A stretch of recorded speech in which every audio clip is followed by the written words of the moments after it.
There's actually one thing that really helped me with my content, especially on Twitter, is the 80-20 rule. 80% I stuck in my niche.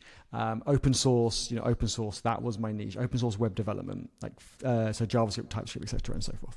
But I did 20% outside that. So I did do a bit of Kubernetes, a bit of DevOps, a bit of automation. And I think it's important for people to experiment with that 20% and see. So 80% keep it on brand, but 20% do experiment with stuff.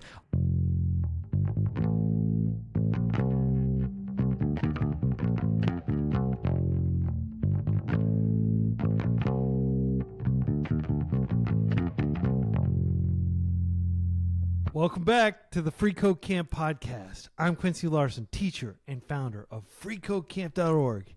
Each week, we're bringing you insight from developers, founders, and ambitious people getting into tech. This week, we're talking with Eddie Jaoude. He's a software engineer and open source creator. He's worked for more than 15 years as a developer everywhere from Germany's banking sector to London's tech startup scene. And he's now a DevRel for hire. And he runs several open source projects. Eddie, it's such a pleasure to have you on here, man.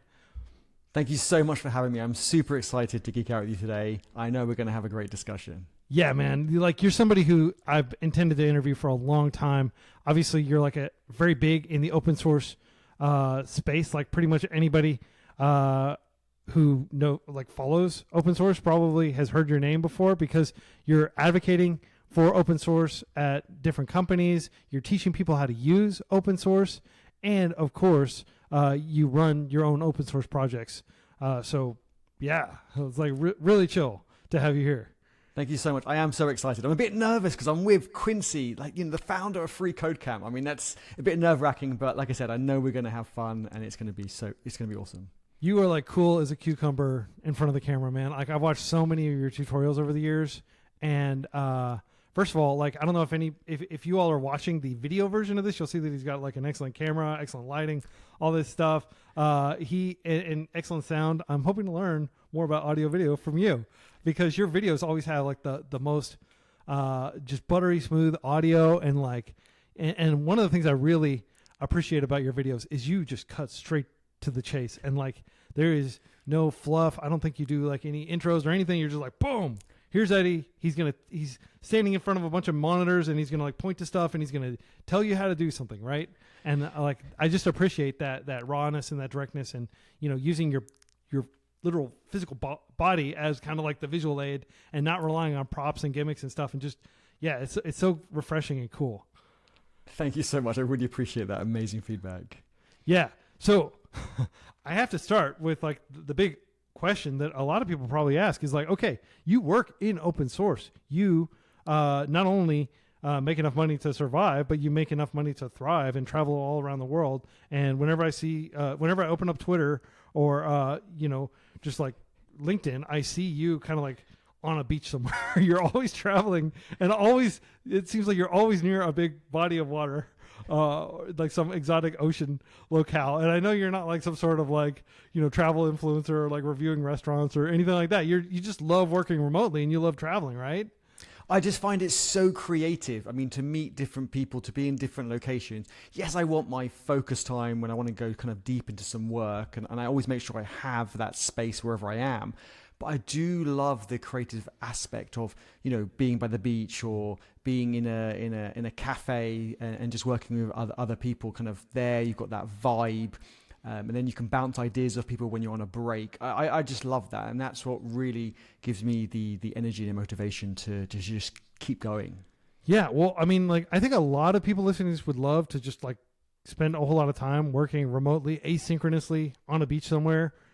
But how do you make that work when you're working in open source, which is, last time I checked, open source software is free, right? It's not people are spending obviously there's open source that is rolled into different platforms that you pay for, you can get Red Hat Linux boxes and you can have a maintained Linux box with service level agreement and all this stuff in place.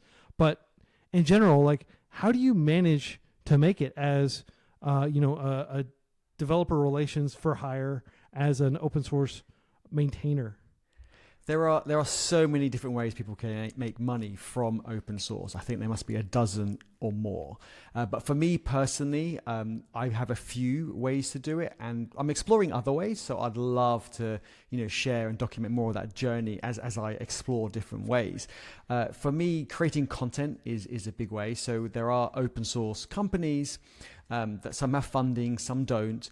But they want content created either for their own channels or for my channels.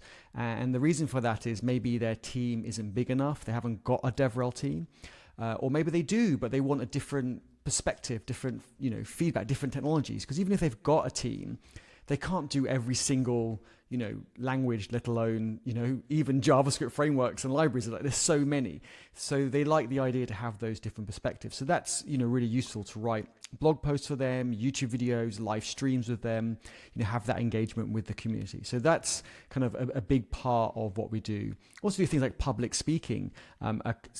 Some companies don't have anyone who wants to go to speak at an event, but also maybe they don't have the time, or they're unable to actually go to that physical location. As you said, because we travel the world a lot of the time we can try and organize our travel to be near the event. So therefore we can get paid to go speak at the event. And for me, if I'm speaking to 10 people, I've done internal talks at companies, how to kind of maybe motivate the team to get into open source, or help them kind of create content. Like a lot of people think, I'm an engineer, I can't create content, but the company wants them to maybe write a blog post kind of once a month. And so I do get called in to do smaller discussions. But from 10 people I did 3,500 people last year in Croatia. Wow. To me, the number isn't it's just a number. I just love kind of geeking out with people, sharing my experience and my knowledge. And I believe I'm kind of starting the conversation. And that's when I feel I get something back, because I get questions at the end. And I love questions, and I can learn from those questions. Yeah. And so that's a big part of what we do. I also help companies with their content strategy or their DevRel strategy. If they're just starting out, realizing that actually, we do need some content creation kind of engine working for our company. How can we get more efficient with this, right? The marketing and the engineers, they need to kind of come together and work together, and I can help at all different levels. So we've got a team of 3 of us now, actually. So it's definitely keeping us busy, and we're growing all the time. And like you said, the async way of life is really helping us be more efficient, especially with the challenge of time zones, because my time zones can jump around. Right now I'm in London. In a few weeks I'll be in Portugal, which is the same time zone, so that's quite useful. Yeah. But then a few weeks after that we're heading off to Asia, so our time zone will suddenly jump plus 7 hours, which is a big difference. But our clients are always super flexible, super understanding, and it works out really quite well. So developer relations, you mentioned like marketing, developers. It's kind of like a hybrid of the two role, or it's not a hybrid per se, but it's kind of like the overlap between the two, where you're trying to communicate to developers and ultimately get them to adopt your tools. And that is kind of what developer relations, developer advocacy is another name, developer evangelism, which is a term I don't particularly care for, but like these terms all kind of describe someone like you who has like 15 years of software engineering experience, who can go into a code base and like understand it and figure out how to tease out like what the areas where somebody might, the potential stumbling blocks, document them, potentially create videos around like how to, like interesting things to do with that to get developers' imaginations going. Am I like kind of going in the right direction in terms of understanding what you do? Absolutely. So documentation on a lot of these projects are really good. There's always room for improvements. But people want real world examples. So I usually kind of create an open source project and use that open source tool in the project, so you can kind of see a real world example, and even maybe take the community on a journey. So rather than doing a one-off 10-minute video and here's the link to the repo and there's the code, it's kind of got a hello world example. We might actually build a real world open source project for 3 months, 6 months, and we'll be using that other open source tool in that project. So we can, show them the hello world, they're getting started, but also how you do deployments with this tool. Like how do you maybe mock out certain services? How do you do automated testing with this tool and all the rest? So because real world examples are actually quite hard to come by. I find a lot of content is kind of just doing that to-do list, which is great. We all need to start there, but sometimes you want to dig a bit deeper, and that's where kind of the real-world project, longer journeys are coming into play. And that's something that I really enjoy doing, because then you learn about a project that we're going to use, but then I can kind of dig deeper and use it more, rather than kind of just lightly touching on so many different products and tools. Yeah, well, I definitely want to get back to that. Like, I made a note. I always take notes as I'm interviewing. So if you ever hear me typing and stuff, it's not me like messaging my mom or something like that. Like, it's taking. I'm really big on active listening. But so I've made a note. We are going to come back and we are going to talk about some of those real world projects you're building to inspire people and get their imaginations going. Get devs thinking about what they could build. Before we do, though, I really want to learn a little bit more about your developer origin story, because you grew up in the UK, right? And it's a different culture from here in the United States, like the middle America where I grew up. And like I'm curious, like, what put you on this path toward becoming a dev and ultimately becoming a developer relations expert and a very prominent, like, Eddie's very modest, but like he has, I don't know, like more than 100,000 followers on like various social media places, and he's very active on YouTube, and he's active on FreeCodeCamp. He's published a lot of courses on FreeCodeCamp, which we will have detailed show notes that you can in the video description or the show notes on the podcast if you're listening to the podcast, and you can check out some of his work. But like, one does not simply become Eddie Jaoude, right? Like there is an interesting sequence of events and decisions in your life that led you to get here. So I want to like hop in the hot tub time machine and just spin around a whole lot, like the Batmobile thing in the old 1960s Batman, and boom, here we are, little Eddie. Maybe you can talk about what your early years were like and how you got into technology. Sure. It's actually, I think, fairly interesting, because let me just put in some teasers for people. One, I got into open source before there was Git and GitHub. And the other thing I'd like to say was I didn't get a computer until I was about 20. And I used to hate coding. So, okay, let me rewind. I've given kind of those spoilers and explain a bit more. So, growing up, my friends had computers from like, Atari to Commodore to PCs when they came out. And I didn't. My parents thought I just wanted it for games. And I probably did. But with that, you kind of explore a bit more about it. So when I went to uni, I didn't study computer science. I did engineering. And it was quite scary, because I remember the first like kind of intro lecture, they said you're going to get your homework assignment via email. And I was like, I've never used email. Like I kind of knew what it was, but didn't know what it was. So I went to the computer room, and I didn't know what to do. It's like register. Back when everybody had computer rooms. Yes. This was after computers were rooms, and before we just had these super powerful computers in our pocket that we could access all the time, right? It's true. I'm showing my age now. And, yeah, well, I won't inquire as your exact age, but I will say that you're like in my general cohort, like not using email until you're in uni. Like it's a pretty big deal. Like that says a lot about how long you've been at this. Email was around, and people have been using it for years, because I met my wife Sarah at uni, and she was in law, but she had computer and emails for years. So when I met her early on in the first few weeks, she actually helped me kind of set up my email and figure out what it was and get my assignments.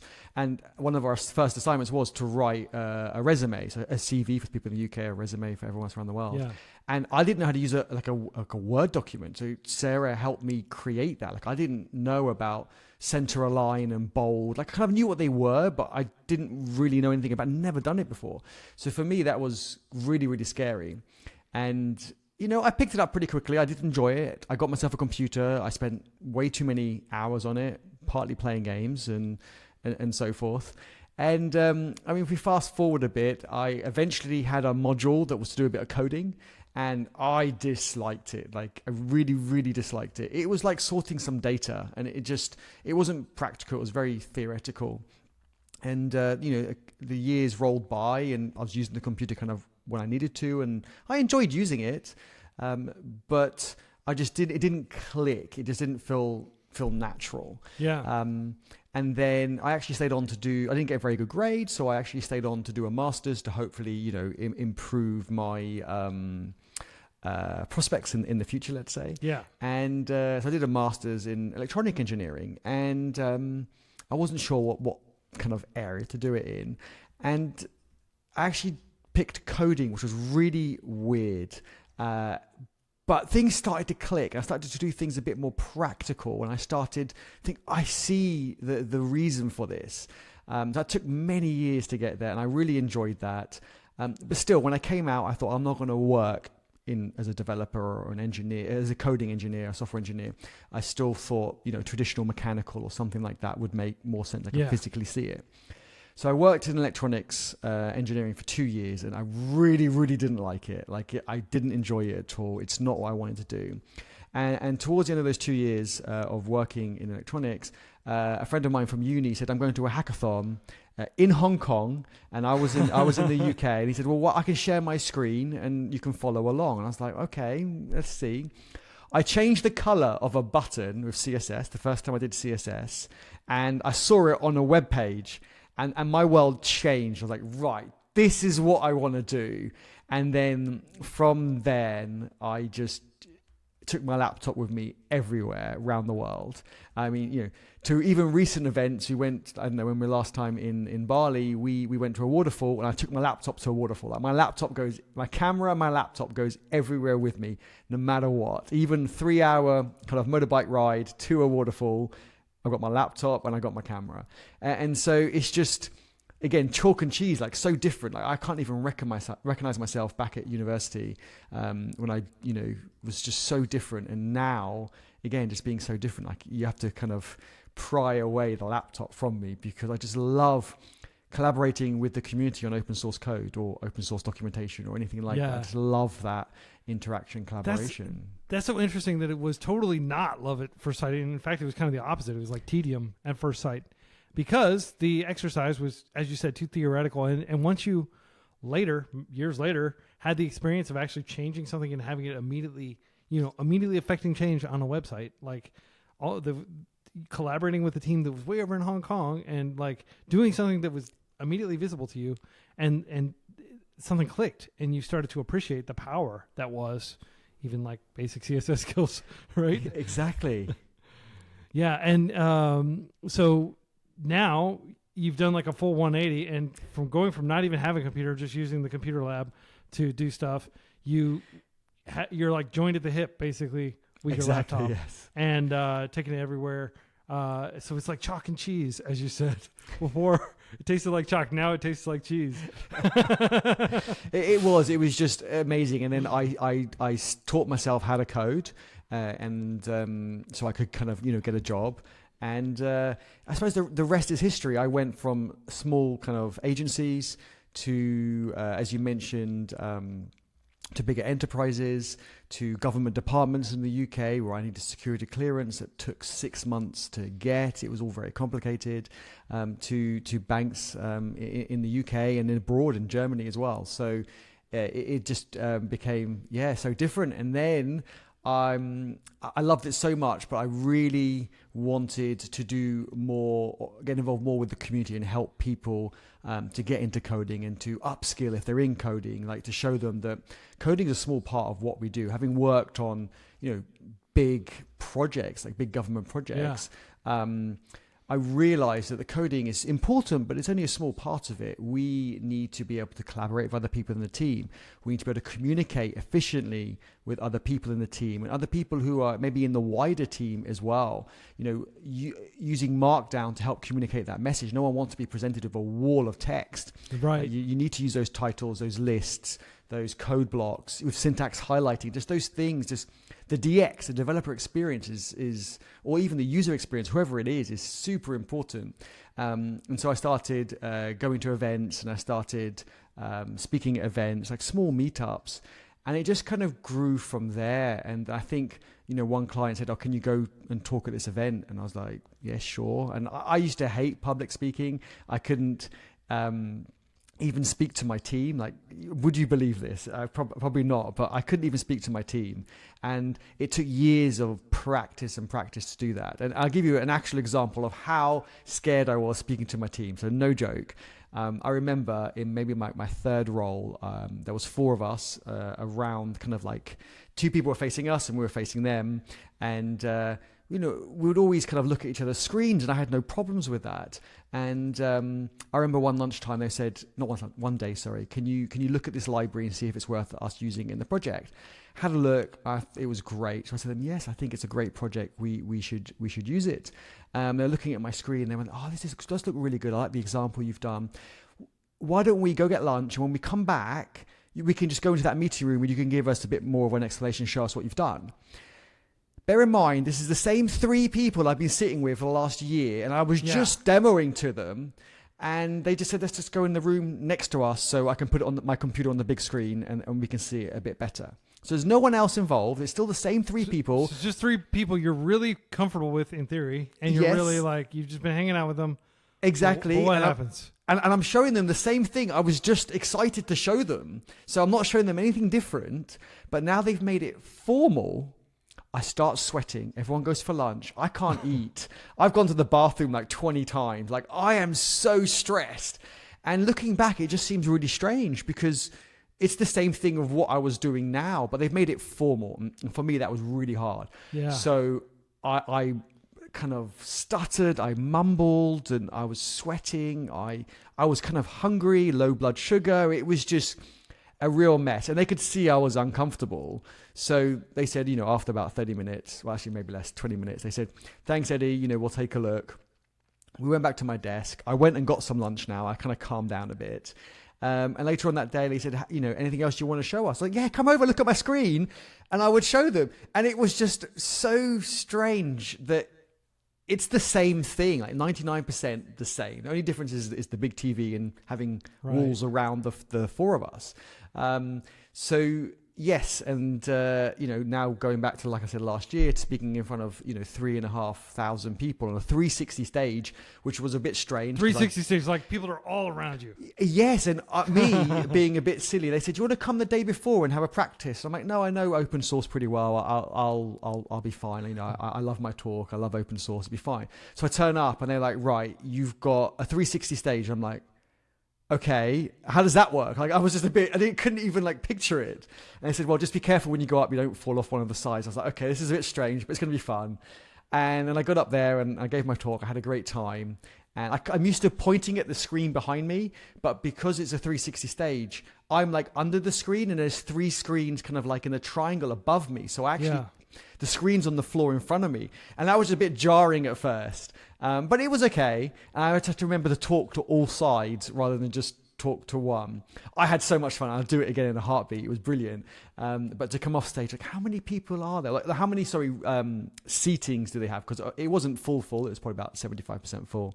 And they said, "Oh, we've got seating for 3,500 people." And I was like, wow, that was like so much fun. Yeah, that's wild, man. Like, so stage fright is essentially what you described. Kind of like the moment that it's a performance and that you need to, like, it's not just like 4 colleagues talking about some open source library. It's you presenting and essentially pitching them on using this, and them looking to you as somebody who knows enough about it to like stand up to a battery of questions and things like that. Yeah. I've definitely had similar experiences. Like, I worked as a teacher and a school director for many years, for like a decade. And my first hackathon, not hackathon, there's like a hacker space in Santa Barbara. And I went out there, I showed up and I was like hanging out and like learning and taking notes and everything. And they're like, "Hey, you should give a talk." I'm like, "What?" "What? Me? Like, I don't know anything about this stuff." And so they tasked me with going and learning all about the new like HTML5 specification, which like HTML5 was brand new. You should talk about like all the stuff that HTML5 does, like all the different, video tags and like all that stuff. So I had to go and like learn it. And like, I just remember like the nerves. Like, wow. Like I'd given talks in front of, I don't know, like 100 people or so, like not massive, not 3,500 in a big 360 stage, but like I had done that before, and yet like just talking in front of like, you know, a dozen developers who had finished their job and like were coming there after, you know, to like hang out on like a Tuesday night, right? Like that was causing me to sweat. That was causing me to wake up in the middle of the night like, oh no, I'm going to screw up. Like imagining all the nightmare scenarios. You know, you're probably imagining like you accidentally fall off the stage and everybody's like pointing and laughing, you know, or something like that, right? Like I was imagining all the different things that could go wrong with my presentations, that I just say something that's completely factually wrong. Somebody stands up and like calls me out right there, you know? Yeah. So you were able to quickly overcome that. And it sounds like not only did you overcome that, but you kind of like embrace it to an extent, right? I love it now, but I just want to say that I didn't quickly overcome it. It took me years and years and years of practice. And funny enough, it was one thing that someone said to me that really, I think, was the deal breaker to make me overcome it. They said, okay, good. Yeah, and I'd love to share this because I do share it with everyone because I think it's just save everyone so important. Years of misery. Everyone who's there is there to see you and they want you to succeed. No one wants you to fail. I think that was just such a switch in my mind. I was like, right, I get it. It's true. And they said, put yourself in their shoes. Like when you're in the audience, you're there to see that person and to learn from them. And, you know, you don't want them to make a mistake. I mean, mistakes happen, nothing wrong with that, but you don't want them to. So everyone's there to see you succeed. And I think that's so true. And I think one of the other things I was nervous about for many years was getting a question that I don't know the answer to. And for anyone who is also in that same situation, you will get a question that you don't know the answer to. And I think there are two types of questions that you don't know the answer to. One is the question's off topic and the person's trying to outsmart you and try to impress the room with their skills. And remember, you're on stage and you have control of everything. So you have control if you want to answer that question. You have control if you want to shut that person down. You have control. You can just say, I'm sorry, that's not on topic, and just move on. Like they're not going to say anything. They're not going to embarrass themselves. They're not going to challenge you. The other question that someone can ask is that is on topic and you don't know the answer. And it's absolutely fine to say, I don't know. And by saying that, you can then follow up with, I can find out, let's connect afterwards. We'll share details and we'll find out and discover the answer together. And that's always worked well for me. And I've actually met so many amazing people from that scenario. We've connected, we've chatted, and actually it's built a great relationship where we've continued to collaborate years later. So yeah, after kind of learning those few points, for me, it was a game changer. And I can't wait to go kind of give a talk. I'm giving a talk in London JS in 2 weeks. And I'm just so excited. I'm like, yes, I can't wait to go meet more people and get questions. Like I feel I learn when people ask me questions because they make me think about it in a different way, or I need to go research something afterwards, or they know the answer. And I say, well, if you know the answer, please share. I'm not sure. And then they'll share. We'll get some toing and throwing with that person, and also maybe some other people in the audience. And I absolutely love that. The best feedback I ever got was I always like to leave time for good Q&A. And where I was giving this talk, they didn't have a spare microphone to go around to the audience. So I just went down and just passed them the mic. We had to chat back and forth. And I said, anyone else have any thoughts on this? And everyone loved it. It was the best feedback I ever got from a talk. But it was just me being me, just having a chat with people, just with friends. Yeah. And I really enjoyed it. Yeah, I mean, like you can really connect with somebody in the audience by just engaging back and forth, not just having a question, answer, next question, but like exactly. And you going out in the audience, I love watching like live concert videos and stuff. And sometimes, Phil Collins or somebody like that will just go out in the audience and like sing and like pass the mic and somebody will sing a verse. And it's really cool. And you're making somebody's day because they weren't expecting to be the center of attention. And so they're delighted. Hopefully they're delighted. Generally, if they're too shy, they wouldn't have asked the question or brought the spotlight on themselves to begin with, but they probably just thought they were going to get like 10 seconds to ask you a quick question and then the entire thing was going to move on. But no, you got to like go out there and actually kind of like commune with them. So that's super cool. Yeah. So it sounds like there was a natural progression from that day at the office when you were explaining some library and then giving that white knuckle talk where you were really anxious. And then as soon as you were out of presentation mode, you just went back to being casual and talking to them like it was no big deal. And you noticed kind of the difference of that like environment makes in terms of like expectations, right? There is a formality to it, and suddenly, but when there's no formality there, it's just very, natural and effortless, it sounds like. Absolutely. I think a lot of it is in our minds, and I think we are our worst enemy sometimes, and we overthink things, and I don't think we should. I think we should just be our authentic selves, and things will work out, because everyone in your team, or like I said, the audience or your team, they want you to succeed, because if you succeed, they succeed, and we all succeed. And that's why I really believe community is so important, because we can all succeed together. I don't feel that, because someone in the community, their blog post got more views or their videos got more views, I don't feel they're taking it away from me. There's enough to go around, and it's not fixed, right? People can watch multiple videos, read multiple blogs. And so I just love everyone kind of lifting each other up, which is why I think like tech Twitter is great, because people always supporting each other and so forth. Yeah.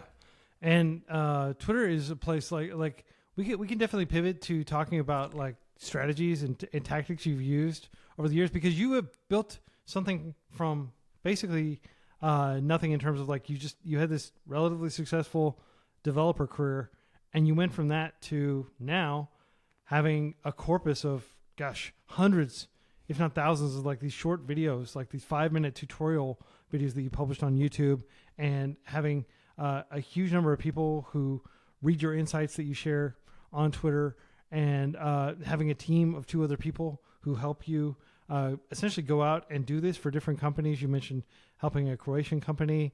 You've probably done this for lots of companies in the UK and other places like that. But basically, my understanding is they don't necessarily have developer advocate teams or developer relations teams. I consider those two terms to be relatively synonymous, but essentially, as we said, like the hybrid kind of marketing / developer, like software development roles. And what that generally consists of is creating learning resources, I would imagine. Yeah. And that's what FreeCodeCamp does. Like you often see on FreeCodeCamp, we'll say this course was made possible by a grant from Google. And then we created like a couple courses on using Gemini, for example.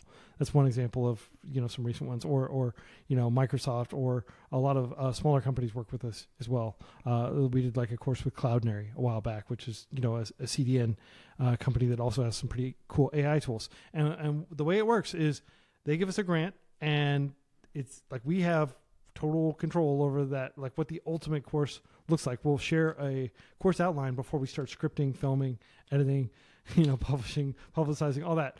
But basically, they're like, okay, here are some tools. Can you make a course that teaches different concepts or teaches some open source library, and then we'll like incorporate their API in it or something like that. And we're very transparent about all that stuff.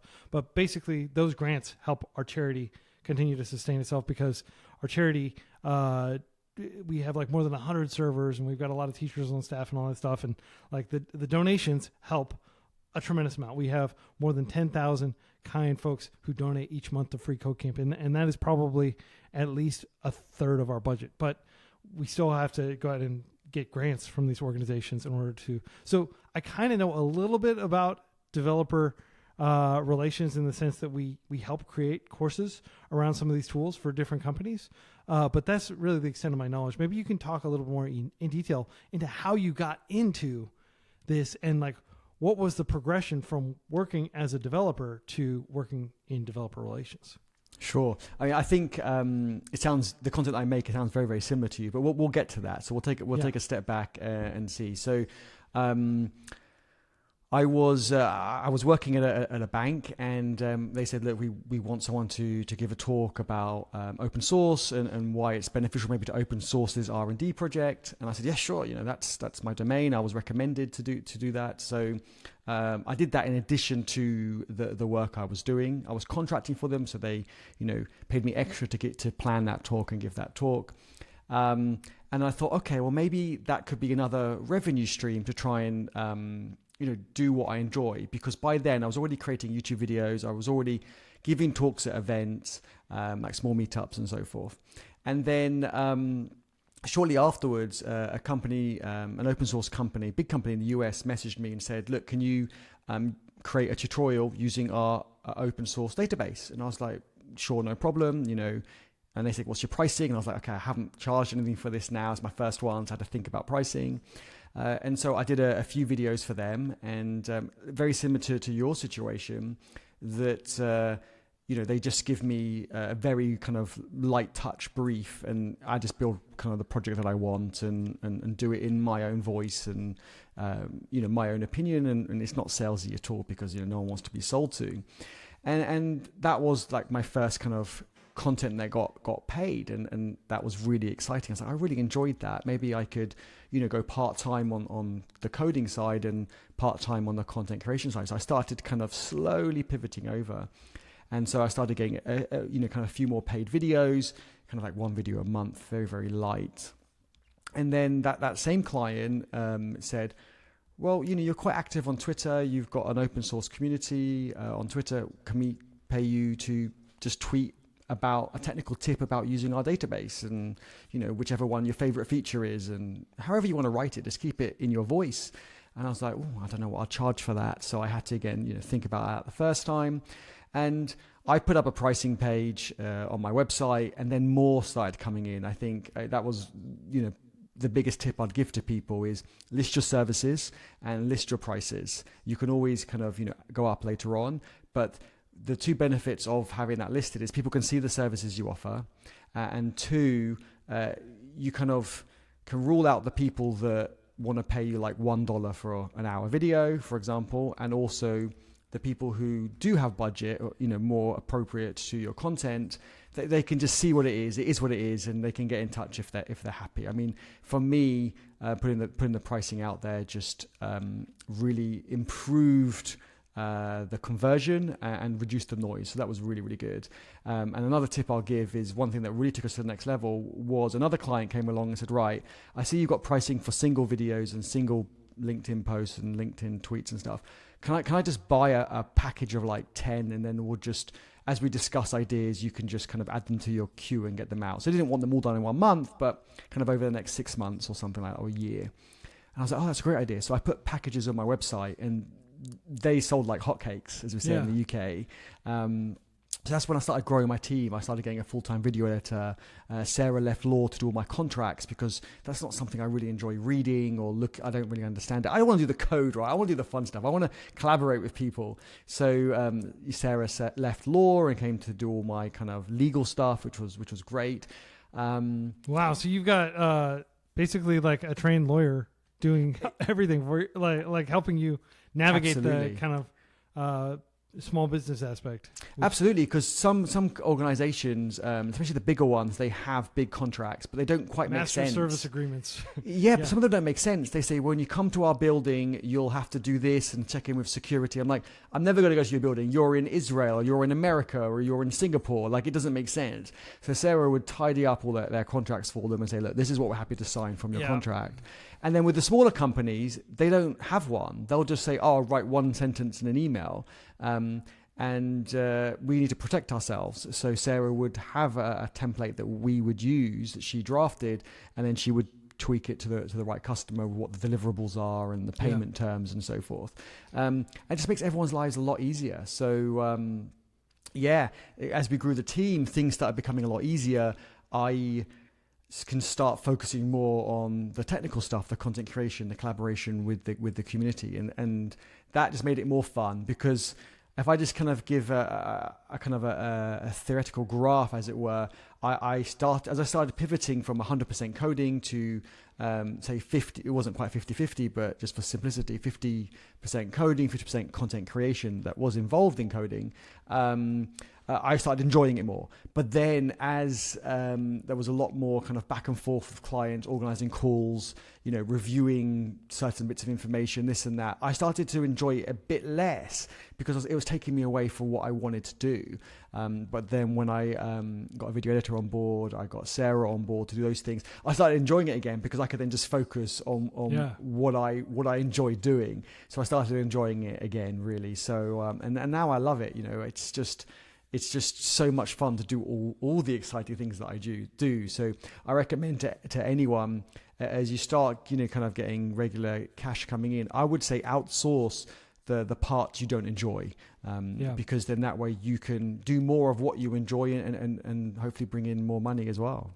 Yeah. I mean, like I'm a big fan of saying automate, delegate so you can concentrate. Yes. Like just take what you can, and if you can push it to a bash script and just have it run as like a Lambda function or something, do that. If you understand, so it's difficult to delegate things you yourself don't know how to do, which is why I'll story time, not really story time, but like kind of like back in the seafaring age, right? The age of exploration, the captain of the ship had to work like basically every single job themselves before they ascended to the rank of captain. So they had to learn how to swab the deck, how to deal with like the different like food, like they had to be able to cook. They had to be able to tie all the different knots and like raise all the different sails and patch, holes in the hull and do all that stuff. Right. And like after they had gradually done all these different jobs, then they could be the captain because they actually knew how to do all the jobs, but they could successfully delegate and kind of QA the work of the people they delegated those jobs to. You don't want to just blindly say, I don't know anything about legal, I'm just going to hire this person whose billboard I saw when I was driving to work, right? Like, that's not generally the right approach. The right approach is to get enough of a knowledge to that you can kind of understand the moving parts and understand what's going on. Like, I have done that, right? Like, I run a charity and I had to like learn how tax exempt charitable grants work, and how organizations usually go about budgeting those and things like that, and what writing a grant application is like, what negotiating a grant is like, how to identify the right stakeholders who have the budget, who can greenlight giving you a grant, what they want, like all the different considerations, what their ultimate like reason for issuing grants is at the end of the day. Like, and then of course the legal minutia, like I had to learn about like all the intellectual property rules and all the rules around like, liability and stuff like that. Like they're like any grant agreement, or probably, I don't know this because I haven't done this as a developer relations person, but like I guess just like a contract that you might get, which wouldn't be like a charitable donation, but would just be like probably some sort of fee that they pay you for developing the content or publicizing their tools, right? Their developer tools. There's a ton of different clauses that you need to know, like anti-defamation, some sort of like protection from misuse of brand, like all these different things. And it's like maybe like 12 or 15 things that are on every single contract.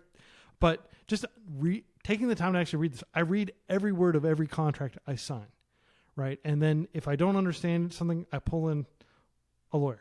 And freeCodeCamp, we do have like legal consultants, like we have intellectual property consultants. We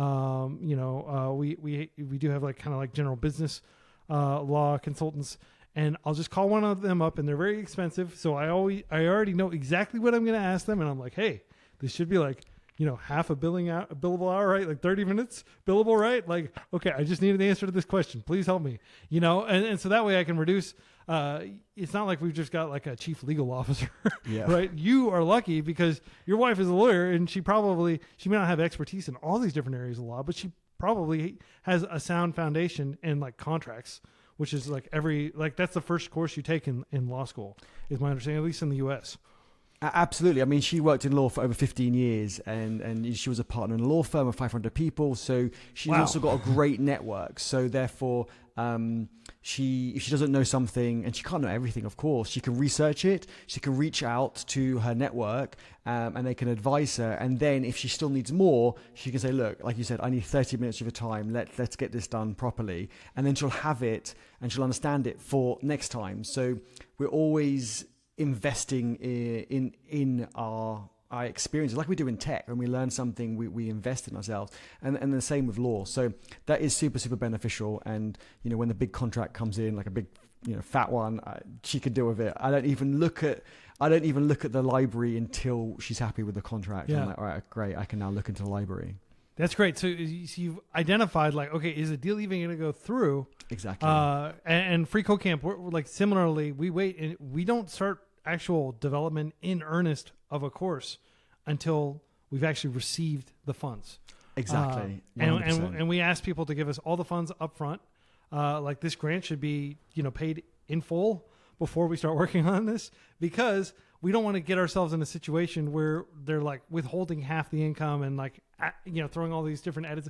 We're happy to make edits, but it has to be reasonable, right? Of course. Yes. And I think I tell freelancers, get at least half up front. Always. Never do anything without getting at least, because they need to at least demonstrate willingness and ability to pay before you should start work. I similarly, like, I think it's reasonable to invest maybe like an hour or two in meeting with them, learning about their tools, things like that. But like before you sink 100 hours into developing a course, scripting, filming, doing all the editing and post-production, everything like that, you definitely need to make sure that they're actually going to hold up their end of the bargain, because if they change their mind, or the person you're working with, this happens very frequently, the person you're working with transitions to another department or leaves the company completely, then you've got to like try to like recover these funds, and it completely changes the power dynamic when you're like desperately trying to get funds for work that you've already done, and you might have to take like a fraction of what you originally agreed to. Exactly. And it's just, it takes you away from what you enjoy doing if you're having to always do that chasing. Yeah. Because now it's extra admin that you have to do that you shouldn't have to do. Like no one's paying for your time or your effort, your energy, the stress to cover that. So yes, definitely at least take half up front, if not the full amount. And even if they're a friend, still do it, because we had someone reach out who was a friend for many years, but they don't make the payment, right? It's their accounting team, and the accounting team kept on putting roadblocks in the way. And we had done the work already, and our contact, our friend, had said, "Yeah, I'm happy with the work. It's all good. It's all gone out. It's fun. Please, accounting team, pay." But one thing after the other. So them being a bit difficult, them making mistakes, them getting confused, and all the rest. It took us 6 months to get paid, and we must have spent hours and hours with calls to them, calls with their bank, because they said it's not our fault, it's the bank's fault. And in the end, it was human error that just wasted so much of our time. And so we don't do that ever again. Friend or not friend, you pay up front. That's it. Yeah. I mean, paying up front is just so much, but like I was in Japan for a couple of weeks during the summer, and nice. Have you been over there before? Yes, we loved it. And like when you go in to like get some like ramen or get some noodles or like a dish or something, there will be like this big machine. It's almost like a vending machine, and you choose what you want, and then it gives you a little coupon, like a little ticket, and then you hand that to the person. So you've already paid, and then they make your food, right? Yeah. And it just simplifies a lot of stuff. And exactly. I feel very strongly about paying in advance for things. And like, of course, big employers don't like to do this because they can get interest on, and they can pay you 2 weeks after you finish the pay period. But like, I will say, like, very proudly, like Free Code Camp, everybody on our staff, we send their wages at the beginning of the month rather than the end of the month, or 2 weeks after the pay period ends, or whatever. That like every job I'd ever worked for, they always gave me the money like 2 weeks after I did the work, right?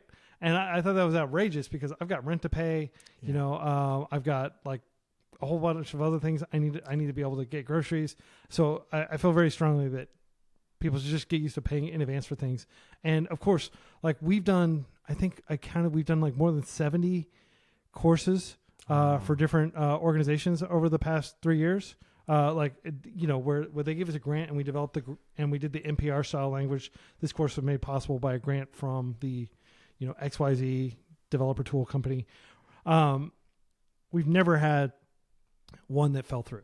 We did have amazing. Like one where I just felt ideologically opposed to what they were doing. Even though they sent the funds, I learned a little bit more about what their tool did. I didn't feel it was like what we wanted to put in front of our community, and we're very selective, but this one it got really far into the process, and then I said, actually, I'm just going to send these funds back, and we're not going to do it. But like, because if you maintain that reputation of always shipping, always delivering, have you ever walked into, a really good ramen restaurant and put the ticket in there and handed them the ticket and they just don't give you your ramen? Has that ever happened to you? No. Like I think in most cases you're going to get what you pay for if you're selective and if you're working with reputable players, and there's some degree of determinism to that process, right? So that's true. Yeah. So anyway, I just wanted to take a moment to kind of reflect on how important it is, I think, building up your reputation and people knowing exactly what they're getting. And so when you list right here, here are the services I can provide to your company as far as developer relations, it's expensive to have an in-house developer relations person, just like it's expensive to have a, chief legal officer, right? Yes. Like freeCodeCamp doesn't have chief financial officer. We don't have COO. We don't have any of that stuff, right? It's just me doing everything and then delegating to my team as we see fit. And I think most organizations are like that, right? And only the larger organizations can have dedicated in-house, but developer advocacy is important. You do need to teach people how to use your tools. There's this saying that first-time founders think about the technology. Second-time founders think about the distribution.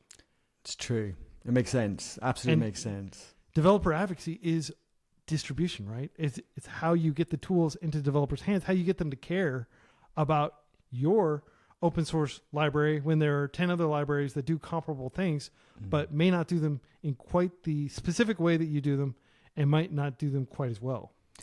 Exactly. And people explain things in different ways. And I think people absorb things in different ways. So a lot of these companies, even if they do have a DevRel team, they want other people to explain it in their own way. I mean, to give an example, when I was learning Java really back in the day, at the beginning of my career, I was using generics and I used it, but it didn't click why. It didn't make sense. I used it because I could see other examples and I just followed patterns, the way we coded.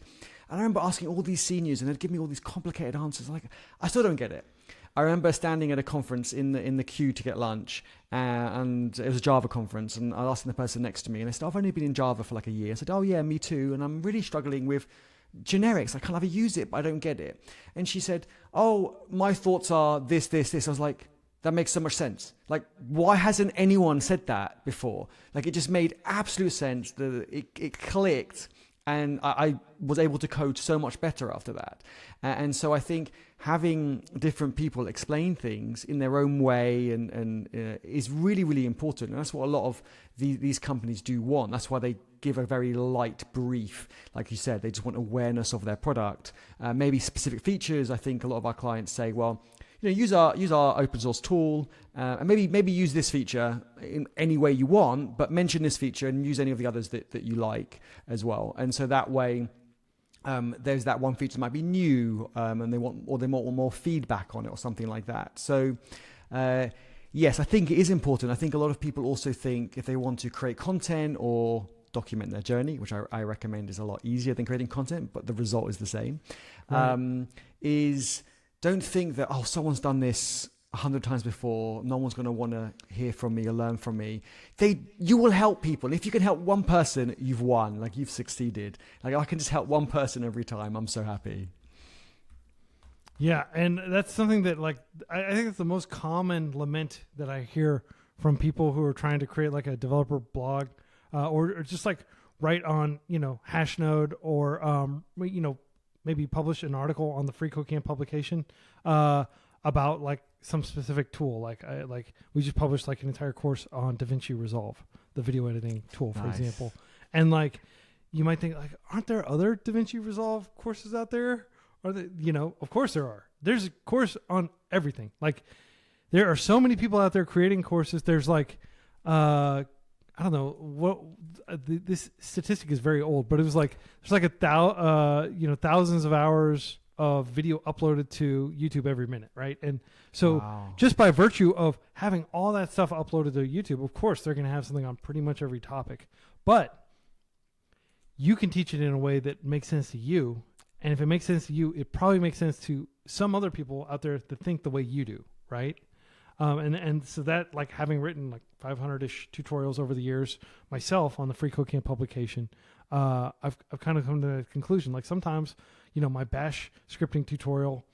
It may seem like something obvious and like, hasn't this been written a whole bunch, but like that specific tutorial works. Like I wrote this tutorial, about how to, get like Windows, how to get Windows to work when you only have a Mac, right? Like I needed to like get a thumb drive and put, Windows on that thumb drive so I could build a Windows PC, because I wanted to have a Windows PC because Doom Eternal was coming out and I wanted to be able to play with like good graphics and stuff. And I didn't expect to be able to do that on my Mac.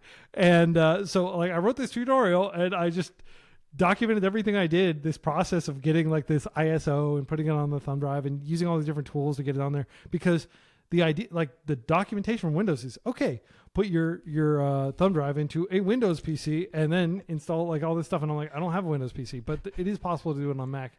And that tutorial has been viewed hundreds of thousands of times. It comes up like half of my notifications on Reddit are people talking about that tutorial or saying like, hey, this command's not working, and stuff like that. Right. And so it's like, who knew when I was just building my PC, which is something, I don't know, millions of Americans probably did that during the pandemic, right? Like I know the guy that plays like Superman and the DC movies and stuff, the really jacked guy, I can't remember his name. He built a PC and everybody's like, oh, awesome. The guy who's in like The Witcher and stuff, I can't remember his name. I know who you mean. Henry Cavill. British. Henry Cavill, yeah. Great actor, very strong, like great physical conditioning. But he built a PC. That's awesome. He built his own PC because he didn't have anything to do during the pandemic, and he just started gaming on it. And so like but like I was one of those people who just built a PC. I did it slightly before the pandemic, but like when the pandemic happened, everybody started doing it. Everybody was referencing my article because they had Macs, but they needed to build gaming PCs. So it's like you never know when like some specific problem you're encountering is like. You did a really good video that I saw. I watched a lot of your videos this past week. Thank you. One of them was like, don't run npm install, run, I think it's npm CI or something. Yes. What is it, CL? CI. So yeah, it uses the lock file rather than the package file. There are exceptions to this rule, but 99% of the time. And because as an open source, I see so many pull requests come in with, I've changed the README or I've changed, I don't know, a UI element, but then there's a lock file in there. And it's like, no, but if you haven't changed the package file, then the lock file shouldn't have changes. And so I think so many tutorials just say npm install, and that's wrong. It should be npm CI. So yeah, I did a video on that. I think I did a tweet on that, and it went viral as well, which is very, very strange for my content to go viral because I don't try to go viral. Yeah. I mean, there are people out there who are trying to go viral, asking like controversial questions or, just sharing like pictures where somebody's doing something obviously dangerous or wrong, and like, and memes and stuff. Nothing wrong with memes, but like I like the straight, unadulterated, programming content that you put out, and the hype free, like, okay, let's roll up our sleeves, let's actually build something type stuff, right? And that's one of the things I have to say about your tutorials. Your channel is not just like you making this huge face in like some expensive processor. What happens if I put this into a paper shredder? It's like, no, here's how we're going to build things, or here are specific tips. That npm CI tip was so resonant for me because like I didn't actually realize that there was just a command that did that. I would always go in and like remove it, like yes. I mean, the worst thing to do is put it in git ignore, but people come up with all these complicated solutions, and yet most people don't read the docs, and most people don't create content on that stuff because it's just not as interesting. Like everyone knows, test-driven development is the better way to do things, but most people don't do it. And even if they do it, and say they did end-to-end testing with something like Playwright or Cypress or something like that. They don't test their authenticated pages because they don't know how to log in, or they'll create a fake user in the database and do it that way. But, say you're using OAuth, now you're going to be using a real account. Oh, I'll create a spare account. And you're hammering, basically load testing like GitHub or GitLab or something's authentication. But really, you need to mock that out, test it once to make sure it works. But then the rest of the time, you want to do other things. But there's no content on that. And if I create content on that, it doesn't do very well because it's not exciting. It hasn't got the curved corners and, but I still love to do it because if I've learned something, then I want to share what I've learned. So actually I did a collaboration with Amanda, one of the Eddie Hub mods and maintainers who works at Wix. And she figured out how to mock out the user so we don't load test one of those OAuth providers. And so she wrote part one, she did all that. And now we've logged in, I want to mock out all the API calls that our Next.js app does. But you can't mock it out like a UI call because, Playwright or whatever end-to-end testing tool you're using can catch those kind of, client-side requests. But I'm doing server-side requests.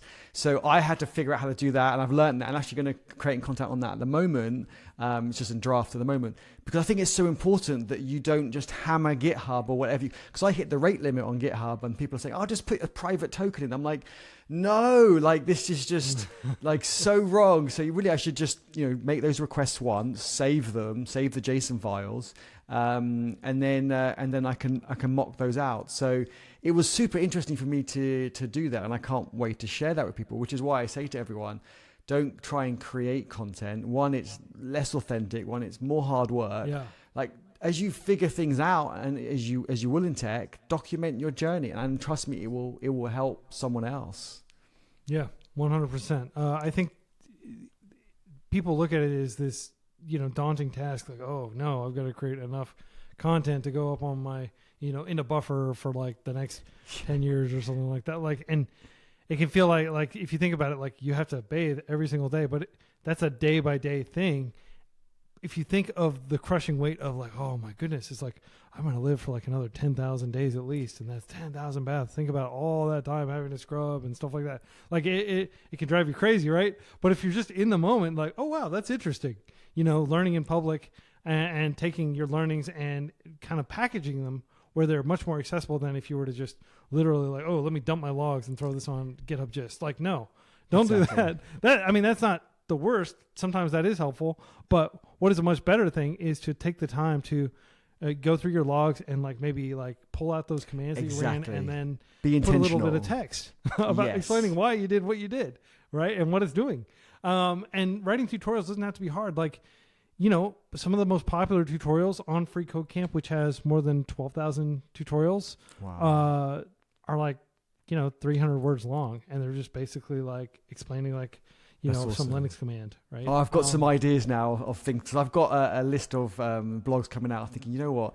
I should actually put a few of those on freeCodeCamp. So yes, I just made a note a moment ago as awesome, well. Man. And I love your idea. I love your kind of your example of taking a bath, a shower every day. You don't worry about it. The example I give is like brushing your teeth, I use that with open source or sharing content on Twitter. I love Twitter, or X. I still say Twitter, but I still say Twitter. It's like bite-sized content. Sorry, we don't have to talk about the current ownership of Twitter, but let me just say this. I don't think this is Twitter's final form. I think at some point it's going to be sold and it's going to be rebranded as Twitter. Interesting.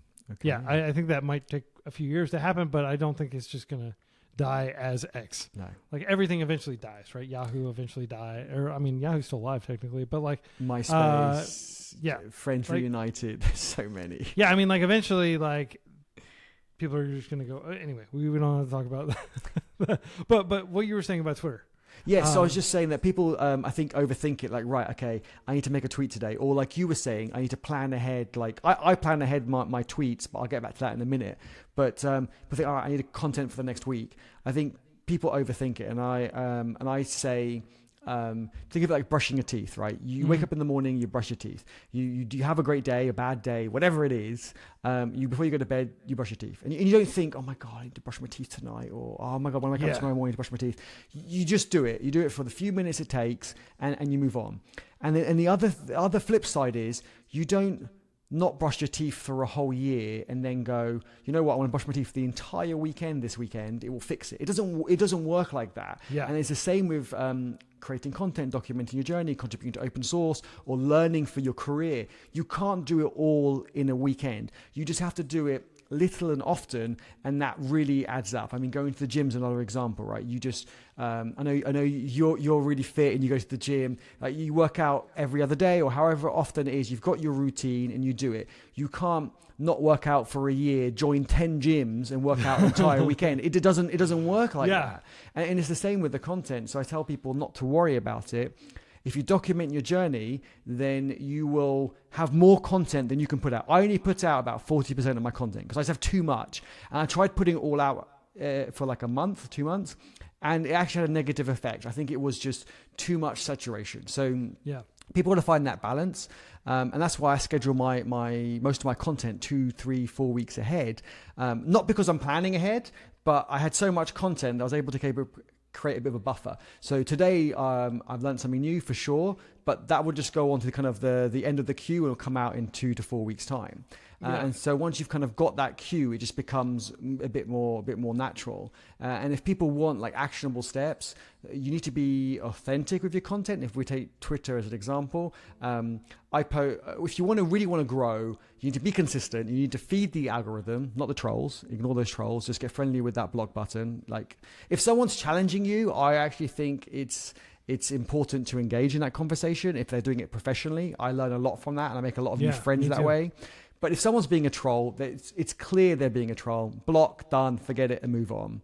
But I would say, post every 6 hours, 4 to 6 hours, round the clock, because you want to cover multiple time zones. And I would say, do something that's authentic, something that's, I don't know, a success you've had that day, or a challenge you've had that day, or a problem you've had that day, or you've tidied your workspace. Take a picture of it, or your workspace is a mess and you need to tidy it to get focused, people whatever it is. Love workplace photos, workspace photos. It's like if you've got a cool looking desk or you got a cool looking background, people just love. Even if it's basic though, even if it's just a really simple basic setup, just share that. I think it shows you're authentic. If you can have like, once a month, a picture of you, I think is really important. People can see it's a real person. Then I would say share a technical tip once a day, something you've learned, just a bite size, like you said, just something really short, like 1 or 2 lines, just share it. Maybe with a screenshot of code or something like that. I think that's important. What else was it? I've got like 6 different topics that I try to cycle through every couple of days, and then I change it. So for example, if I did a technical tip today at 1 p.m, then tomorrow I'll do it at 1 a.m, a technical tip. Not the same technical tip, another one. So I'll try and like rotate it. So across time zones, they get like a mixture of content. And everyone, you must reply to every single comment that you get. Not if it's like great or thumbs up, like give it a like and move on. But if someone's supported you or someone's asked another question, people are missing out on so many opportunities by not commenting. So I did 100%. That. Exactly right. It's social network. Like be social, and people say, oh, I'm not growing, but I'm posting every hour. Well, it's like, well, maybe post less and try and engage with people more. I think it's really important. It sounds like you also use kind of a form of crop rotation. Where you're kind of like, you're not planting the same plants like in the same place day after day, right? Exactly. You are changing it up, and you have several different themes. So people, like for freeCodeCamp's YouTube channel, that can almost be like a double-edged sword because we cover so many different topics. Like I said, we just published a DaVinci Resolve course, right? And we published a course on Fruity Loops, like FL Studio for music production, and we published courses on like how to Google well, because Googling well is it's a science, right? Yeah. Like it's a skill, and you may be very good at it just because of a ton of practice. But there's maybe some ways you can use some of the flags and stuff.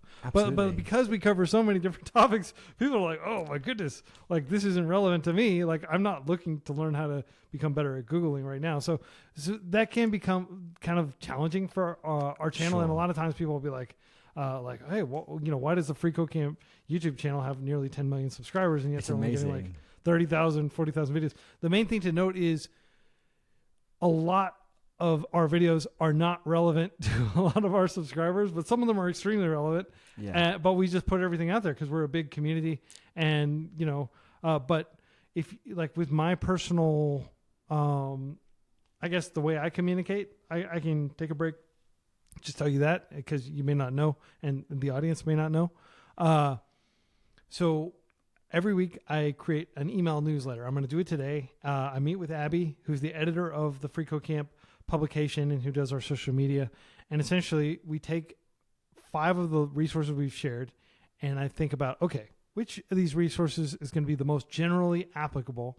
And that goes in the subject line of the email. Okay. And then I have 4 other resources that I always describe it, and I'll like explain technical concepts and stuff in kind of a paragraph. So people, even if they don't read that article or read that book that we're sharing or read that or watch that course that we shared, they still have some idea of what, like, you know, a Markov chain is, or what Brownian motion is, or whatever it is I'm talking about that week, right? Like, kind of like give them some idea so they can say, okay, I learned something from this email. And then I've always got like an interesting quote of the week from, you know, usually from a software engineer. So I send that out every week, and then I'll take kind of those 5 different links and I'll choose those, and I'll usually put those into Buffer, which is the tool we use to share on both LinkedIn and Twitter. And I'll kind of like summarize those and make those like a little bit more bite-sized for Twitter. Awesome. And then, yeah, and that's like our entire content strategy. And it sounds like you've got something very similar going with what you do. Absolutely, and I love the point that you make with YouTube, because you know you can have people can have the smaller content create blog posts and YouTube videos, and vice versa. Like if you've created longer form content, you can take bite sizes from that and then share it on places like Twitter and LinkedIn. And I think one thing to make people aware of is that Twitter and blog posts are very different, not just because of their size, but because of the evergreenness of their content. So I consider YouTube and blog posts long form content and more evergreen, whereas Yes. YouTube Shorts and Twitter and LinkedIn posts are more short-lived. Like after 2 days, if they haven't had engagement or whatever engagement they got, like that's it. So I think I didn't do it quite right. I focused too much on Twitter, and it was a lot of effort. I was putting in like 6 hours a day for an entire year, and I went from 4,000 followers to over 100,000 in that year. But I was That's incredible. That's 25-fold growth. It was, but I think my time could have been better spent. I should have done that a bit slower, because I was spending about 6 hours a day on Twitter every day, and it was just too much. Because although I've got the bigger following, that content is kind of gone, and I should have taken time to kind of, with the feedback I got on that content, now made it into maybe a blog post, because I've got YouTube videos from 3 years ago where people are still watching and subscribing to, whereas a tweet from 2 days ago is now dead. It's gone. Like people aren't going to discover that or anything like that. So it's having that balance. I was too focused on the short form kind of dopamine hit, kind of quick wins, not to go viral, but I got 30 likes, 50 likes, 100 likes, and and those platforms are engineered to get you into that loop, like Instagram especially, which I don't use, but FreeCodeCamp does have an Instagram, and we post mostly pictures of people sitting down getting some code done, right? So, but yeah, like they're very much ephemeral. Like you're basically, you're sharing something, and people will focus on it for a little while, and then they'll move on, and the algorithm's going to put other stuff in front of them. And I think like TikTok and a lot of these other platforms are probably very similar, but YouTube, and I always will preach the virtues of YouTube, because you can find really comprehensive, thoughtful video essays. You can find university lectures. You can find in-depth coding tutorials like yours, and they can still be relevant years from now. And the YouTube search engine, which is very closely tied to Google. I always like to joke that like the best way to get to the top of Google is to get to the top of YouTube search. And then, Google is going to show like your video when you search like, if you search like Linux tutorial or course, Linux course for beginners or something, you're going to see like, YouTube as the recommended thing in addition to links to websites. But, but yeah, like, I like to think of it as like you're putting pieces on a board, and those pieces, like it's like you're putting go stones onto the Gobon, right? And the position of those pieces is going to ripple out and like influence the remainder of the game. And so that's why I like long form content, and almost everything I do. Like, I wrote a book, How to Learn to Code and Get a Developer Job, that I published last year. Awesome. And as far as I can tell, that's still getting about the same amount of reads as it did when it first came out. Like it went like this, awesome. And then it just kind of stabilized, right? And that's what you want your content to do ideally. Absolutely. It's not just Twitter blip, flash in the pan type stuff, right? That's the thing. Absolutely. The evergreen stuff is going to be working harder for you. It's a different investment, right? So you might start off with 10 blogs or 10 videos, but when you've got 100, 500, then they're all funneling kind of your traffic to you. That's how I get all my clients, is from the content that I create across all platforms. But like I said, Twitter just seems like, oh, I need to spend 10 minutes on it now. But you still need to go through the comments. You still need to, and that does take time. And so I think it's kind of sometimes hides the effort required, because we're thinking about the creating rather than responses. But also that effort we spent is now kind of in a couple of days wasted. Whereas on YouTube, when you reply to those comments, it's going to be there. People are going to see those comments years later. A lot of my videos are slow burns. They have that long tail. So they might, they kind of go up, people watch it, they get a notification, and then they kind of flatline. And then later on, they really kind of get that hockey stick growth. Yeah, we've had that too. So it's that whole, the more that evergreen content, and it's super fun. And I just think people should try and document their journey. I mean, what freeCodeCamp have done for the community is just mind blowing. It is amazing. Like I said, 10 million subscribers on YouTube, but there's just so much free content on there. And now you're kind of, not just doing different languages like Python, JavaScript, etc., also doing video editing. I mean, that is amazing. Yeah. It is just wonderful to hear that you're so well known that you can go wider than in your niche, right? I think we always recommend people to go sub niche, so like overlap two niches, as it were.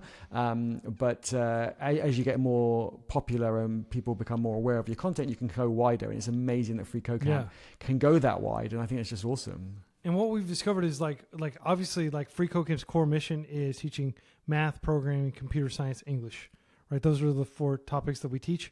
But if you think about the YouTube channel, we're teaching like what is the thing that binds everything together? It's in-depth, lengthy courses. And so it wouldn't be, completely off-brand for us to develop a course on using like a specific type of database or a specific mathematical approach, or we've covered so many different topics over the years, and our hope is just that substantial tutorial that's like long and in-depth, like a free course, that can be kind of like what we're known for, and that people won't be like, oh no, freeCodeCamp's like they've jumped the shark and now they're creating videos about like video editing or something like that, right?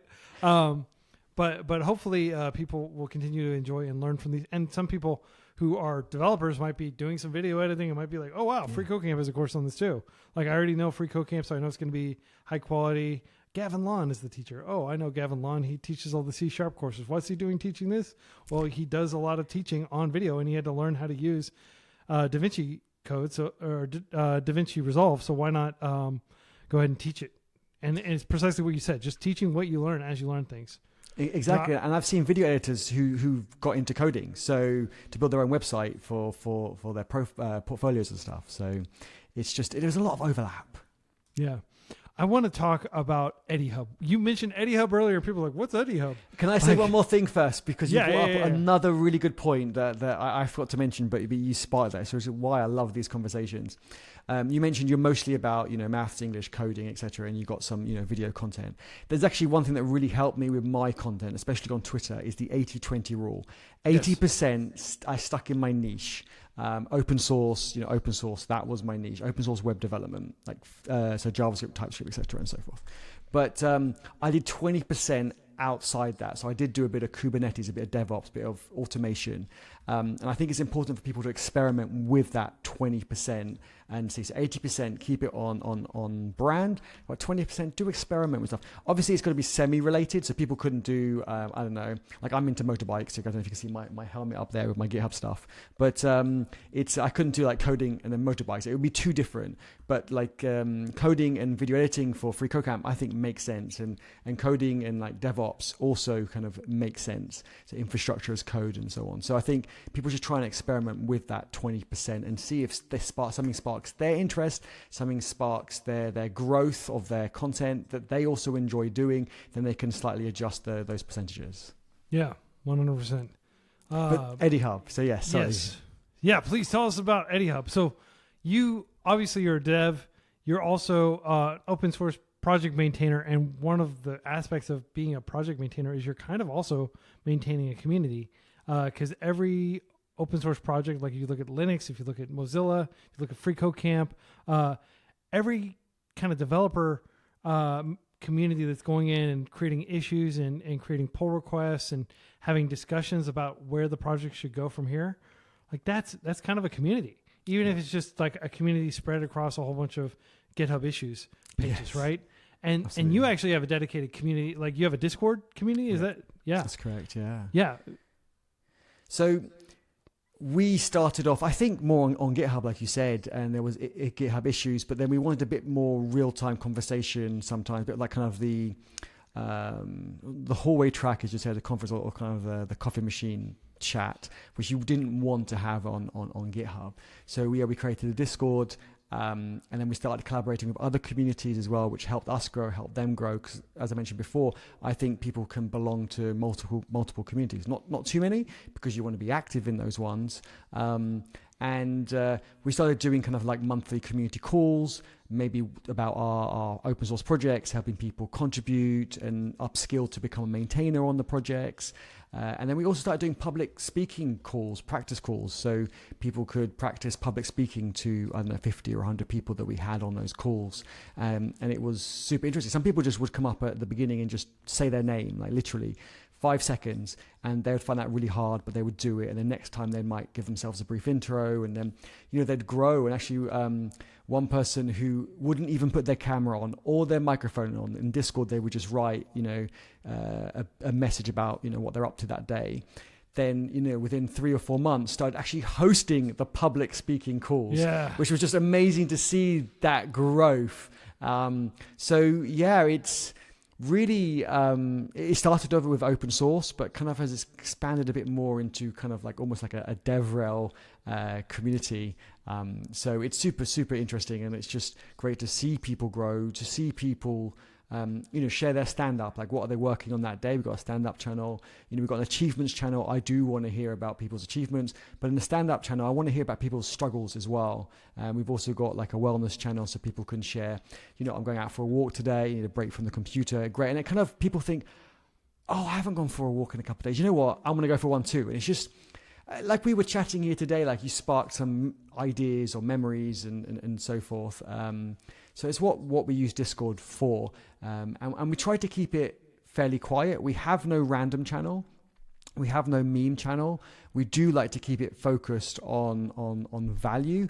We also have a bot in there. It's called Eddie Bot, funny enough, that flags any non-inclusive language. Because at the beginning of the community, when people used to come in and say, hey guys, I'd be like, well, maybe not everyone's a guy. Can you say folks or friends? That really has always bothered me. Bothers me so much, like really, really so much. I don't know why. It just really, really does. Like even me as a guy, I just feel like it's unnecessary. There's like so many other things, like you can say you all instead of you guys. Yeah, you could say, or you could just say hello everyone, or hello friends, or hello community, or hello Eddie Hub. Like, there's a million. Folks. Yeah, there's a million and one different ones that could be done. And so we had a bot that would check, if it was someone said hey guys or bro or whatever, it wouldn't take any action. It would just say, this is not inclusive. Maybe here's some alternatives that you could use. Yeah. And so that project grew. And at the beginning, it would triggered a lot, like so much. You wouldn't realize how much it would get triggered. But when people would edit their message, it would then remove the alert and so forth. And funny story, I don't know if many people know this, but we had about 300 members. And we were growing quite fast, and we got to about 500 within a few months, and this bot was just triggering all the time. But it wouldn't kick anyone, it wouldn't take any action, it would just give them a suggestion. Yeah. And people got annoyed by just ended up the whole page being filled of these bot warnings. And I was annoyed. I said, well, all you have to do is edit your message and it will disappear. And people said, well, I'm leaving. I don't like this. Okay, see you later. Goodbye. And then people would say, people who were there from the beginning would say, Eddie, look, people are leaving. We got up to 500, but then we dropped back down to about 300 because people had left. They're like, this is annoying. I said, it is annoying, so stop doing it. And they wouldn't realize that they were the problem. Yeah, we dropped down to numbers, and I wasn't chasing numbers, so I didn't care. I wanted people to be inclusive, and it is no effort off their back, right? It's just, and it would help them with... you own the space, so you get to make those decisions. There's like this, here in the U.S., there's this big pushback against, like, everything's too politically correct, blah, blah, blah, blah, blah. And, like, you go into a store, and it says, we reserve the right to refuse service to anyone. And that is a fundamental right that any business owner has. Anybody who creates a space, a community, if it's their kind of like private property, like you need to follow their rules, right? If somebody says no guns in our store, or if somebody says, no tattoos at our bathhouse. Like I went to Japan, and and a lot of people might be like, okay, well, why? Why is there that weird restriction? Isn't there something illegal about this? I mean, in the U.S. it would probably become illegal, but in Japan it's like, that's just how it is. Like historically, tattoos are associated with the Yakuza, which is the crime syndicate, and they didn't want people with, tattoos to be in there, right? Like here in the U.S., it's an innocuous thing. I know tons of people who have tattoos, right? And it's not even like a point of conversation. It's just taken for granted that, like, I don't know, something like 50-60% of American adults have a tattoo or something, right? So, but I think that's totally chill for you to like basically put whatever standards you think are in, need to be in place. And I want it to be a safe place. Yeah. And I mean, it could be even something as trivial, like when if you've ever seen the movie Wayne's World, like, no, I haven't. Wayne's World, fantastic movie from the 1990s. You got to go watch it. But, he goes into the guitar shop. He loves going to this guitar shop, and he starts to play guitar, and he picks up the guitar, and of course he starts playing Led Zeppelin's Stairway to Heaven, right? Nice. One of the most iconic kind of opening grooves of all time. And then the guitar center place puts his fingers on the strings, and then he points to the sign, and Wayne looks over and it says, "No stairway." And like that, they are the boss. They are the owner of the shop. If they don't want you to play Stairway to Heaven, the guitar, you have to respect their requests, right? When in Rome, do as the Romans, so to speak, right? So you better believe that if like somebody comes into, the Free Code Camp Discord and they start saying things that we don't think are like inclusive or something like that, like it's not like you're kicking them out or you're muting them. You're just having this little thing like, exactly. Hey, can you edit your message? And there's two great outcomes from this story. One is word got out that we were being super inclusive. And so within I think 2 months, we grew to over 2,000 members. And it was a good, diverse mix of people, which was great. Even people who weren't in coding were like, oh, I want to get into a bit more tech, and they've joined. And I was so, so happy. And a lot of the people who left rejoined. The messages, the warnings started reducing because people started learning, right? Well, there's no point me saying, hey guys, because I'll have to edit it and it's more work for me. So I just say, hey folks or friends, it came out with suggestions. So now, I don't see the warnings, once a month or something, because other people come in, they might make the mistake once and then they'll learn and not do it, and people will help them. So you can edit your message, it will go away. Well, the bot says that, but sometimes people don't read the bot message. And so it doesn't really happen that often. And now we've grown, to tens of thousands. It's a lot more. And like I said, even with the bigger numbers, I don't see that. It's a friendly, safe space for everybody. Yes, we've had a few trolls, but like I said before, you can spot a troll from a mile away, and you just literally, ban and kick them out. But if someone genuinely makes a mistake and they apologize and they try to do better, then that's absolutely fine. We all make mistakes. So it's not about being perfect. It's just about, learning to be inclusive. Yeah. Some people really bristle at the notion that they're not perfect, that they don't already, that they, like how they are is somehow not acceptable. And man, you'll never hear the end of it if you let those people stay in your community. You have to draw the line somewhere, and people who can't take constructive criticism or who aren't open to re-examining their behavior or anything like that, go learn that life lesson on somebody else's time is what I have to say. We just don't have time to try to make help everyone at some point you need to do the fundamental work to make yourself to be in a position to where you can be, you know, a vessel for reception of, you know, a message, right?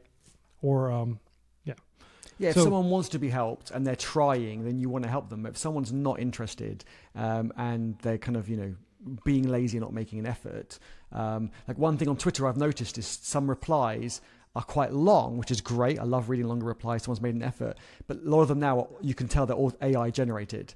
And so to save my time, I'm just like, unfortunately skipping over those ones because that person's made no effort. They've literally copied and pasted something from a tool. And I'm like, it doesn't always even make sense. Like it's not even completely on topic. It's the thing you have to understand about GPT is it's kind of trying to fill space. I mean, it's like it's educated autocorrect, or it's like autocomplete basically. Yeah.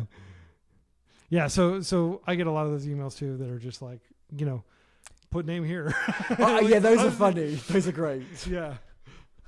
Those templated replies, they've like written this massive thing in the middle, but it's like first name, last name in square brackets. It's like, thanks. Or they put my name at the end. It says, hi, first name, last name, Eddie Jaoude. It's just like, okay, you didn't even delete it.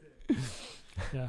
Well, I'm interested in learning a little more about Eddie Hub. So you've got this community, you've got this Discord, and you're all hanging out there, and you've over time kind of figured out some community management techniques. Yes. Naomi, who runs the freeCodeCamp Discord, whom you've had on your podcast. I should mention, Eddie has a podcast. I don't know how actively you've been updating it recently, but there's a large archive there, and I've enjoyed listening to some of those episodes. Thank you so much. Yeah, Naomi's amazing. She actually helped us build EddieBot, and she's an expert in Discord bots and so on. So the majority of the code there is by Naomi. Yes, so we were active. We're active in Discord, but we try to have as much activity on GitHub as well for two reasons. One, it's more async, so people can then follow up on the conversation later on. But sometimes you want that real-time communication, so we do have that in Discord.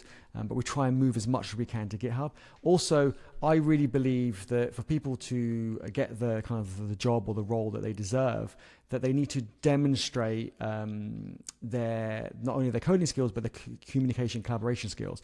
And in Discord, that's very hard to do. One, because it kind of gets lost and it's a bit like kind of real time, kind of almost like messages. Yeah. But I really appreciate when people respond to a GitHub discussion or GitHub issue and they make an effort and they use Markdown and they try to have a clear message. And the great thing is that people can then use those links, like they're always available, can use those links in their resume. And I recommend people to have, like, you know, a good issue that they raise, a good pull request that they raise, and a link on their resume to a good pull request that they've reviewed. That they didn't make it, but they're not the author, but they reviewed it. And so by doing that on GitHub, they get a bit more practice. I think the conversation is just very different to a Discord conversation, and it's more likely to be something that people need to practice more. So we're in those two spaces mainly, and we do a lot of live streams. I love bringing like mods and maintainers and the community into my YouTube live streams, and also into Twitter Spaces. Like, it's great to have those members come on Twitter, and then it's a great way for them to build their own personal brand as well, because I really want everyone to grow. And a lot of community members have actually grown and they've kind of moved on from Eddie Hub. I mean, they still collaborate with them, but they've now got their own communities, or they're even so big. I mean, some of them, I remember they joined my live stream and they said, I really enjoyed pairing with you, Eddie. I'm going to start my own YouTube channel. And now they're at 500,000, followers on YouTube, and they've grown way past me. And I'm so happy for them, like, to see them, achieve what they set out to do. It's great. I just really want to help other people grow. And if they grow bigger than me, then great. I feel like I've achieved something. Yeah. There's the old saying that, every pupil should exceed their master. It's true. And I firmly believe that. Like, I hope that, generations from now, we just have these incredibly, polished, like, skilled, thoughtful communicators that can absorb information and figure out how to convey it. Like, I mean, teachers. Like, I think teachers are probably getting better and better every generation. And used to be the person staring at the chalkboard and, like, talking in a low voice, and you had to really like listen, and you had to like really squint to read what they were saying. You were at the back of this lecture hall, and like think of how that's evolved. And we have people like David Malin or Michael Sandel or Daphne Collar. Like we've got some incredible teachers out there that are taking complicated concepts and teaching them, right? And I think it's like open source, right? We don't start from the beginning every time. Each project, each generation is starting from a better place than the last. So therefore, they can go further do better than the previous project. So I 100% agree with you and see such a relation with open source itself. Yeah, it's additive. Well, I have so many very quick questions to ask you. I'm going to start firing them off, man. Let's go. Because we're at the 90-minute mark, and I know you got other things to do, and I appreciate like you sticking around so long. It's always great to geek out with you. Yeah. So first, audio, video. Like you have some of the best sound, the best video that I've ever seen. Like for like a YouTube creator who doesn't have like a big film crew in Hollywood or whatever. Like one of the best amateur setups. And, if you watch your videos, also the editing, like everything about it, like just, it feels very intense, to me. Cause I'm used to, listening to like video essays where people just talk with no background music or any visual aid for like 2 hours. And then you jump over to an Eddie tutorial and you're just like, boom, boom, boom. It's like very quick. You're incredibly succinct. How did you arrive at that style? And what are some of the decisions you've made along the way? It took practice, and I can't take all the credit. I have an amazing, video editor. I used to edit my videos at the beginning myself, but they were quite basic. My video editor came along and made them a lot better. But I think a big mistake that I made that I hope others don't is I spent 2 years saving up for a decent camera. Not this camera, but the one before. But the camera before this. And I think that was a waste of 2 years because everyone's first video is going to be horrible. And their 10th video will be so much better than their first. But I guarantee them that their 100th video will be better than the 10th. So I think people, whatever they've got, their phone, whatever it is, phones are amazing nowadays, just get recording. Because I bought so much equipment that I actually didn't need. But I didn't know that. And I bought the wrong microphones for maybe my voice. And it just didn't make sense. So I actually wasted a lot of money. So I spent years saving up. Bought the basic semi-pro kit, and then spent years saving up to buy more kit, and I didn't need most of it. So I tell everyone to start with what they've got.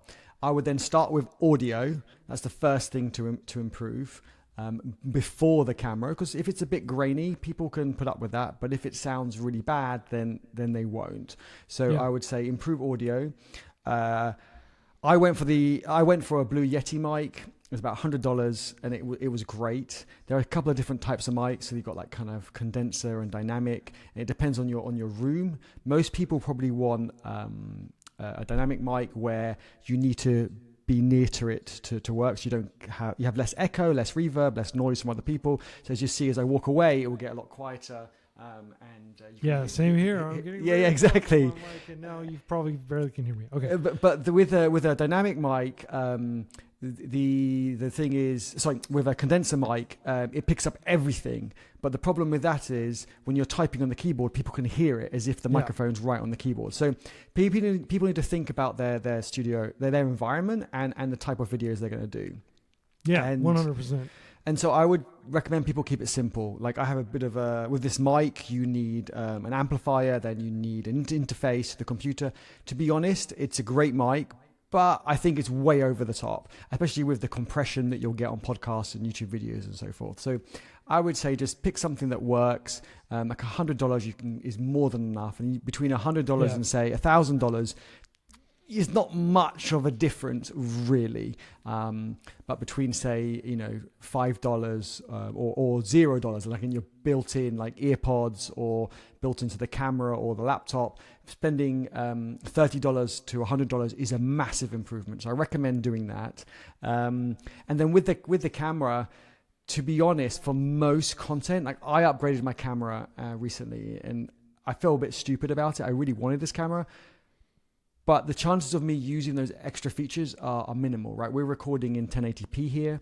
I like to do my YouTube videos in 4K, so if people watch it on a big TV, you do get that extra quality. But I bought an 8K camera so I could keep it for the next 5-10 years. But to be honest, it's just way overkill, because I can't work with those files. Like the computers haven't caught up with kind of transferring those sorts of files. Yeah.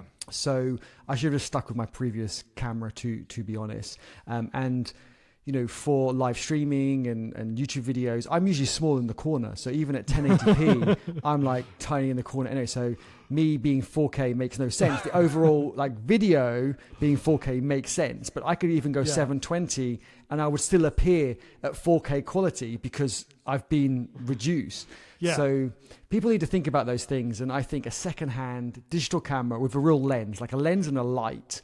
So people can pick up like a, I don't know, 10-year-old Sony camera.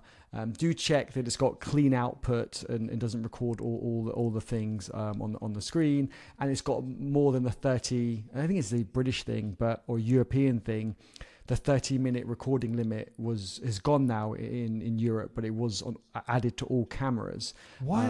What does that mean? Why? After 30 minutes, it would stop recording. I mean, you can press record again, and it would carry on recording. But there was like limit. A privacy thing. They didn't want you to like forget that you were recording. No, it was for tax reasons. So as soon as you went over 30 minutes, it didn't become a camera. It became like a professional video camera or studio camera or something. So you just have to hit record again. And sometimes you forget, and I'd forget, and then I'll do the video. I've got my screen recording, but I'm not recorded for the remaining 15 minutes or something. So that was the biggest pain ever. So I would check that it's possible. It doesn't have that, but it's been gone for a few years now. And a light. Good, thank goodness. But yes. If you buy in 10-year-old gear to save money, it might still have that constraint. It will. And if you're recording less than 30 minutes, then it's fine. Or you can record to your computer, and it's not a problem. So there are ways to get around it. The quality of recording to your computer might not quite be the same. So I think to check out. And a light, I would say do microphone first, then light. And then the camera is actually last, which is the mistake I made. I did it first, which didn't make any sense. Good lighting makes such a big difference. Yeah, absolutely. I'll just make a couple observations based on what you said there. Like, I'm using a dynamic mic because I'm not in a nice studio. I don't have like soundproofing. I'm in my office where I work. In terms of light, I've just got these big windows right in front of me. Great, and natural light has all the colors of the spectrum and everything. Yeah. And then I've got kids that run around and make lots of noise, play piano in the middle of the day and do other random things. And I want to minimize what gets picked up. So this dynamic mic, a lot of people are like, just why do you have this big gigantic mic in front of your face? It's so silly.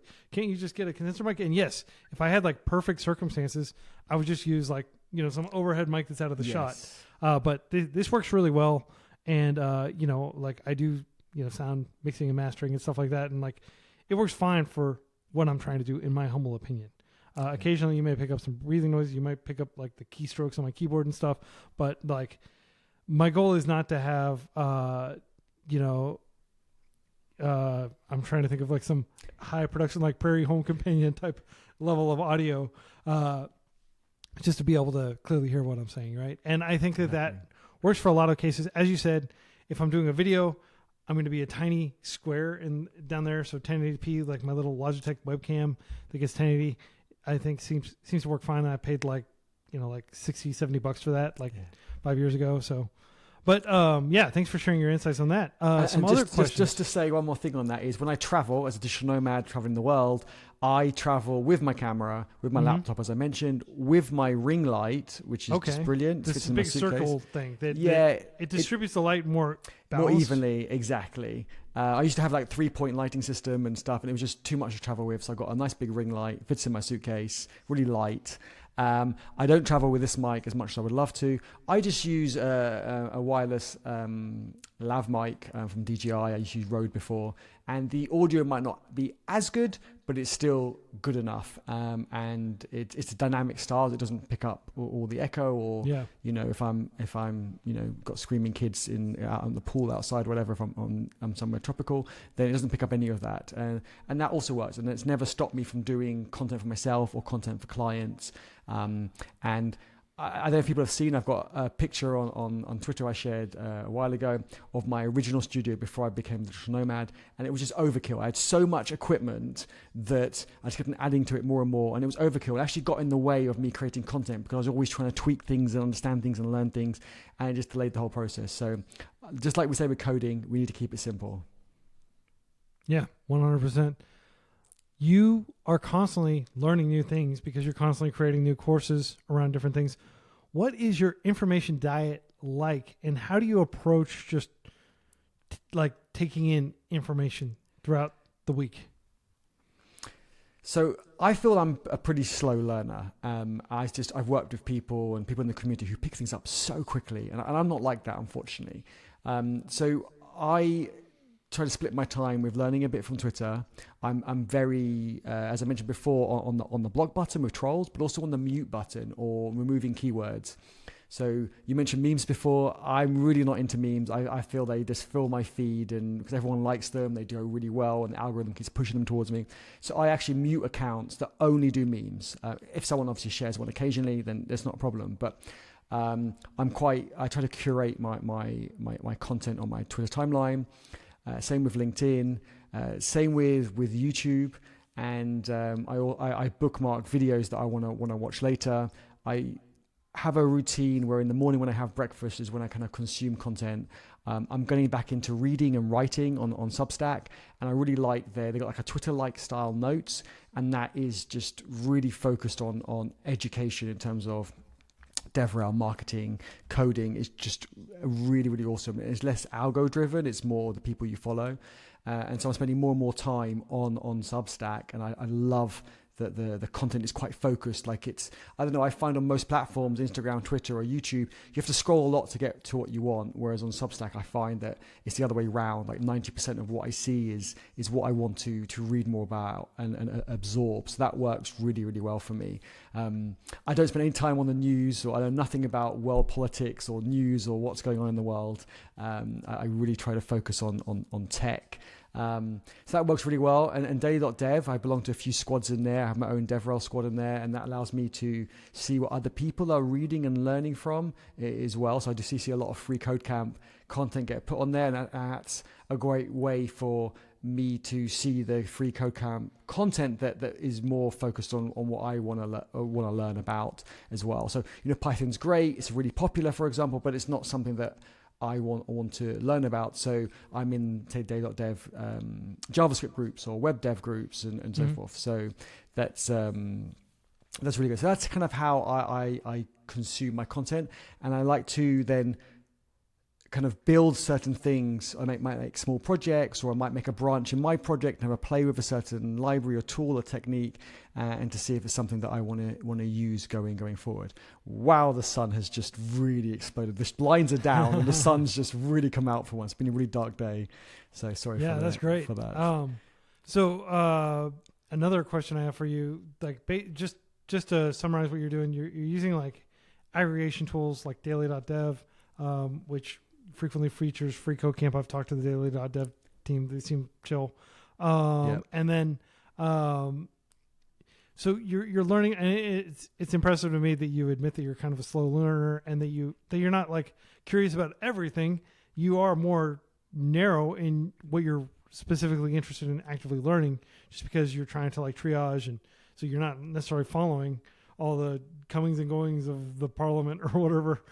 Instead, you're focused on things that maybe you can directly control and you can directly pick up and use, like getting better at JavaScript, for example. Exactly. In terms of your energy level, I'm really curious because you seem to have so much energy, and like in your videos, you're like practically jumping up and down. Like you just project this high energy, and I know that you're, getting a little bit up there in age, like I am. I'm in my 40s, yeah. Yeah. How do you keep that energy level? For me, I feel my energy level is quite low today. I'm recovering from a cold, got a pack of tissues, so apologies for any sniffling I've done. But for me, it's the combination of tech and community. Like speaking with people like you, I just feel it energizes me so much, as cheesy as that sounds. I mean, and I have bad days, right? I wake up some mornings and I'm stuck on a bug one evening. I wake up in the morning, I'm like, I gotta fix this bug. Don't know what's going on. But then I speak with the community in Eddie Hub Discord or wherever, and someone says something and it just gives me that extra energy and motivation. Or, we have some amazing maintainers in the Eddie community, and they say, Eddie, look, I've got 10 minutes. Let's jump on a call, see if we can figure it out. And I'm like, I don't know if I want this call. I'm quite tired. I'm just, I'm kind of, this bug is, I'm so mad at it. I want to throw my kind of laptop out the window. And after that 10 minutes, I end up working that whole day, and we solve the bug, work that whole day, be super productive. And I love it how the community can really kind of turn that negative into a positive. And that's why I'm ruthless in social media. I'm ruthless with that block command and trolls. I have no time or energy for trolls. If someone wants to disagree with me, which they do, and I have respect for those people, I love that. That adds value to me. But trolls, I don't have any time for them. And so, I feel I've curated the Eddie community as a really safe space for people to ask questions, including myself. Like, I ask questions and people say, oh, Eddie, you can do it like this. I'm like, oh, that's so obvious. And it's obvious when you know how. And so I love it how in tech Twitter and tech community, especially Eddie Hub, that everyone's really supportive and there's no stupid questions.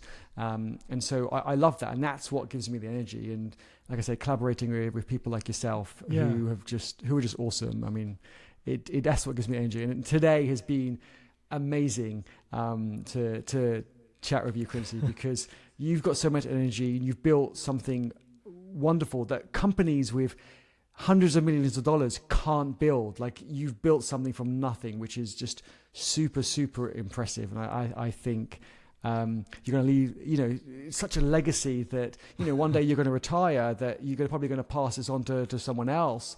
And it's just amazing what you've built. I mean, I've already, I'm not retiring anytime soon because I love what I do, but I've already spoken about, I need to have a plan that I do want to start, what's the word? Like, handing certain things off. Like, maybe I'm not the owner of the Eddie Hub anymore or organization. I want to be part of it still, but maybe I'm not. I want to focus a bit more on this area. So maybe I've got moderators, but maybe I can start passing it off so people can own it and take it in a direction that they want to take it in.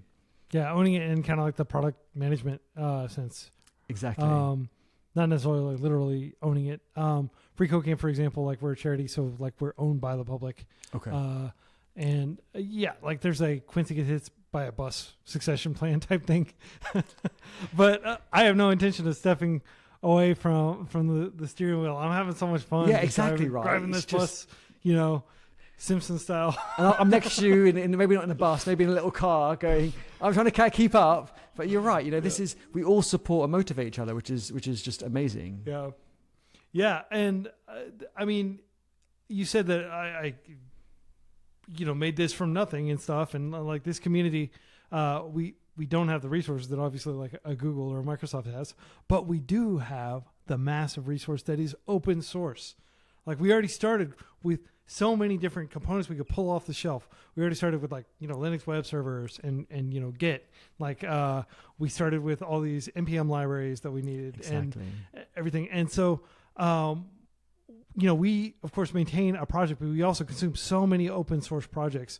And often I do talk to open source maintainers of projects that we incorporate into FreeCodeCamp and things like that. And since you have maintained a lot of open source projects over time, one question I have for you is, like, what can devs do to, like, make it easier for open source maintainers? Like, are there any tips you have for approaching and communicating with an open source maintainer to try to get them to potentially add features you need or provide clarification or additional documentation? Like from the maintainer's perspective, what advice would you give to devs? That's a great question. I love this question. So I think people need to realize that usually the maintainers, there might only be one or two or a few of them, and there's a lot of like noise. So by all means, get involved in the conversation or ask questions, but try and keep the noise to a minimal. And what I mean by that is, if you're commenting on an issue or raising an issue and you think of more ideas, you might want to edit your issue description, or you might want to edit your comment. Don't kind of put one line answers and then the maintainers suddenly get 10 notifications from that issue. And then if it's been only a few hours, or even sometimes even only a few minutes, then DM them on Twitter, DM them on Discord and say, you haven't replied. Well, it's been 3 minutes and it was 2:00 in the morning, I was asleep. So I think people just need to realize the async nature of that. Give them that. Obviously, if it's been a week, maybe you want to kind of follow up. You want to kind of help maintainers as much as possible so they can do more. When people kind of send those DMs, like if someone raises an issue with an idea or a feature they want, but they put in 3 more comments and then they DM me across 6 platforms, that's now kind of 7 times the notifications that I should have got. So it actually makes me go slower, not faster. So that's one thing. And then people can help maintainers with their projects. They don't have to be a maintainer on the project to review pull requests. Yes, they can't merge it, they can't close it, but they can review it, they can test it, they can, help maintainers to, reduce their workload so they can get onto the features that they want. On the BioDrop project, which is now archived, we had to make quite a drastic decision, which not everyone agreed with, because there was just so much noise that I could never add new features because I was just getting drowned in 4,000 GitHub notifications per day, let alone working on my features that I wanted to add. And the reason was people were commenting on issues like great idea, which is brilliant to support it, but that counts as a notification to all the maintainers watching the project. There's a thumbs up reaction specifically for that issue or pull request for that reason.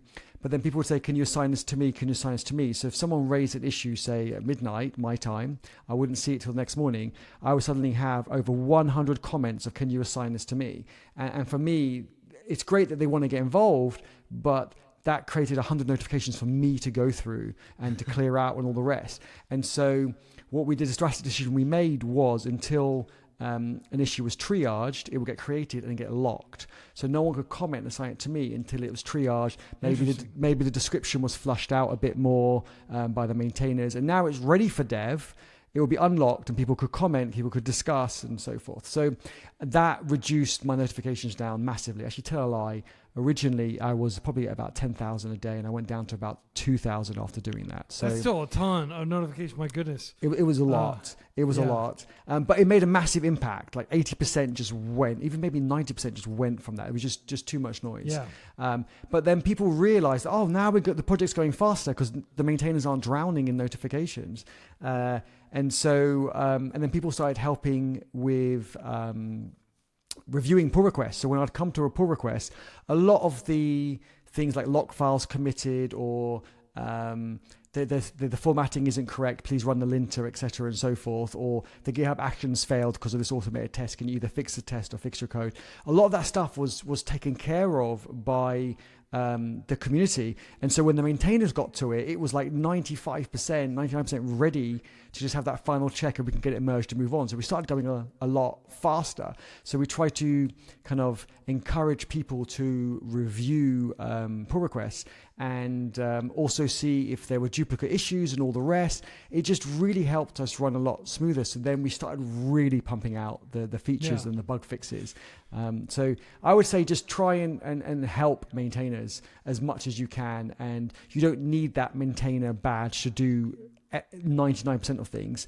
And the way to get it is not to ask, can I be a maintainer? The way to get it is to add support and value.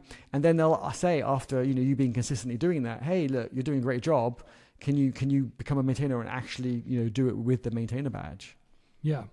Yeah. Awesome. So just to summarize, your advice for people interacting with maintainers, give it a week. After you send a message, I only check my email 2 or 3 times a week. I only check Twitter 2 or 3 times a week. It's because I've got a whole lot of other stuff to do, and I just sit down and I get to inbox 0 and then I move on and then I'll come back. And so when you send me an email, it may take me up, 3 or 4 days to respond. Don't be surprised. It's not like I'm delaying it. It's just, that's how I work. I have to do a lot of deep work and then I go and do the procedural work on specific days of the week. There's manager mind and then there's creative mind, and answering emails is kind of manager mind, right? Exactly. And then in terms of interacting with your audience, if you become a maintainer, you're going to need to make a few maybe unpopular decisions to kind of rein things in and like actually like be able to effectively work. And some of that might be, locking issues until they've been triaged. But that will give you the sanity and the space to be able to actually get things done. And that's what it's all about, is getting things done at the end of the day. Not making everybody feel like, oh, I read your notification. Thank you for sending this notification. Thank you for commenting that you were interested in reviewing. Like, if the communication overhead can become completely unmanageable. And so trying to figure out systems, like for example, GitHub has introduced so many features, and I know you're a GitHub star, and you may have been partially responsible for like giving feedback. Yeah, you got like tons of, for those of you who are listening to the audio edition, Eddie has tons of like GitHub stuff behind him. Swags, awards, and all sorts, yes. Yeah. So GitHub has done an amazing job of implementing a ton of features that just make things easier and more sane for maintainers over the years, such as like the template issues that you can like kind of like specify, okay, put this here. How do I reproduce this bug? Stuff like that. Yeah. So that's great. So thank you for sharing your insights. I've got one more. You gave me another idea, which I like. Yeah. Why I love these conversations. Automate as much as possible, you said in the past. A lot of maintainers forget sometimes to automate things. They shouldn't, but they're human, they do. So if someone's, let's take a JavaScript project, an NPM project, for example, look in the package file and see what script commands they've got in the script section, like running tests, running linter, running the build. People can help by adding those to, say, GitHub Actions or another CI tool, whichever one they want, and automate those commands will also help maintainers, because we should automate as much as possible. So maintainers do miss things. We missed Prettier on one of our projects, and someone added that. I'm like, oh, thank you so much. That was great. So it's not about adding the biggest and most code to the project. It's kind of making it better for everyone and improving the quality. Or someone ran Prettier and fixed all the little bits that weren't quite aligned and so forth. So there's just so many ways people can help, and their fresh pair of eyes will spot things that people in the project probably missed. Yeah, 100%. Last question for you, Eddie. Sure. You've come so far over the years from somebody who's working as a dev, working at like German banks and like UK startups and stuff like that. And now you've got a team of people, you've got a community of people that are all kind of checking in and helping one another, inspiring one another. You're maintaining several open source projects. Where do you go from here? Like, what do the next few years look like for you in terms of further growing your sphere of influence and growing your skills and abilities? I love that. I would love to spend more time with the community, but to do that, I need to make sure that I'm putting food on the table and roof over my head and so forth. So one thing I would like to do is actually build a SaaS product. So that way I can kind of have a bit more of a stable income, let's say. So that's something I'm focusing on. I did try that with Biodrop, our open source project from Eddie Jaoude. We got onto the GitHub Accelerator, the first cohort, and that was a great experience. I learned so much. It was a great year and a half full time on the open source project. We've archived that project recently, and we've got some more projects. So at the moment, I'm working on the open source project, the open source health check, a bit of like an inception. You can put your GitHub URL in there and it'll give you a report on things, how to make it more friendly and get more stars and more contributors to your project. But we've got a couple more other projects lined up, and we might put one on GitLab. We might not do one as open source. Again, different ways to get the community involved and different ways for all of us to learn together. So I think some SaaS products coming out, I want to even try and time box them. So Biodrop, I spent 2 years on it, but a year and a half on it full time. But I'm thinking maybe try and do 3 to 6 months on projects, and then just kind of move on to the next one, and then come back to another one if it starts taking off and so forth. So I've still got lots to learn, and I'd love to document those journeys to show people that if you've got those skills, you've got those ideas, you've got maybe an itch you want to scratch yourself, you could actually build something, and it still can be open source, but you could sell a cloud hosted version, a SaaS version that people could use for $10 a month, but if you sell that 1,000 times, that's like, $10,000 a month. Yeah, I mean, recurring monthly revenue from a SaaS product. Exactly. That is a great way to put food on the table for your family and just have some semblance of stability in the chaotic times that we live in. So that sounds awesome. I wish you best of luck. Thank you so developing much. that SaaS product and continuing to grow and extend the Eddie Hug community, continuing to teach your excellent courses that you've been like the full-length courses, of course, and then just like the shorter tutorials that I learned so much from, just like browsing through, like I never knew that, right? I just want to thank you again for everything you're doing for the developer community. I have links to lots of Eddie stuff in the show notes. Be sure to check out his channel. Be sure to consider following him on Twitter if you're still on Twitter. I wouldn't fault you for getting off there, but if you're still on Twitter, he is one of the chill, down-to-earth, thoughtful people that you should absolutely be following. And Eddie, man, it's just been an absolute blast talking to you for these past 2 hours, learning more from you. Yeah. Thank you so much. It's been amazing. I look forward to next time. I look forward to part 2 in a couple of years. Yeah, absolutely, man. I'm going to definitely have you back on. Like, I'm going to do some panel episodes in the future. Oh, awesome. So it's not just two people with microphones talking to one another, but like actually like talking about different topics instead of talking about people. So we'll definitely get to that maybe in 2025. But I love doing these one-on-one interviews. And I've learned more about you over the past 2 hours than I knew interacting with you for the past 3 or 4 years, however long you and I have been emailing back and forth and talking. And I'm super stoked to eventually be in the same city as you so I can give you a big high five in person. That would be great. I will see you in London or Portugal or Thailand. That's where I'm mostly all year round. So awesome. Yes. Well, until next week, everybody, happy coding. Bye, everyone.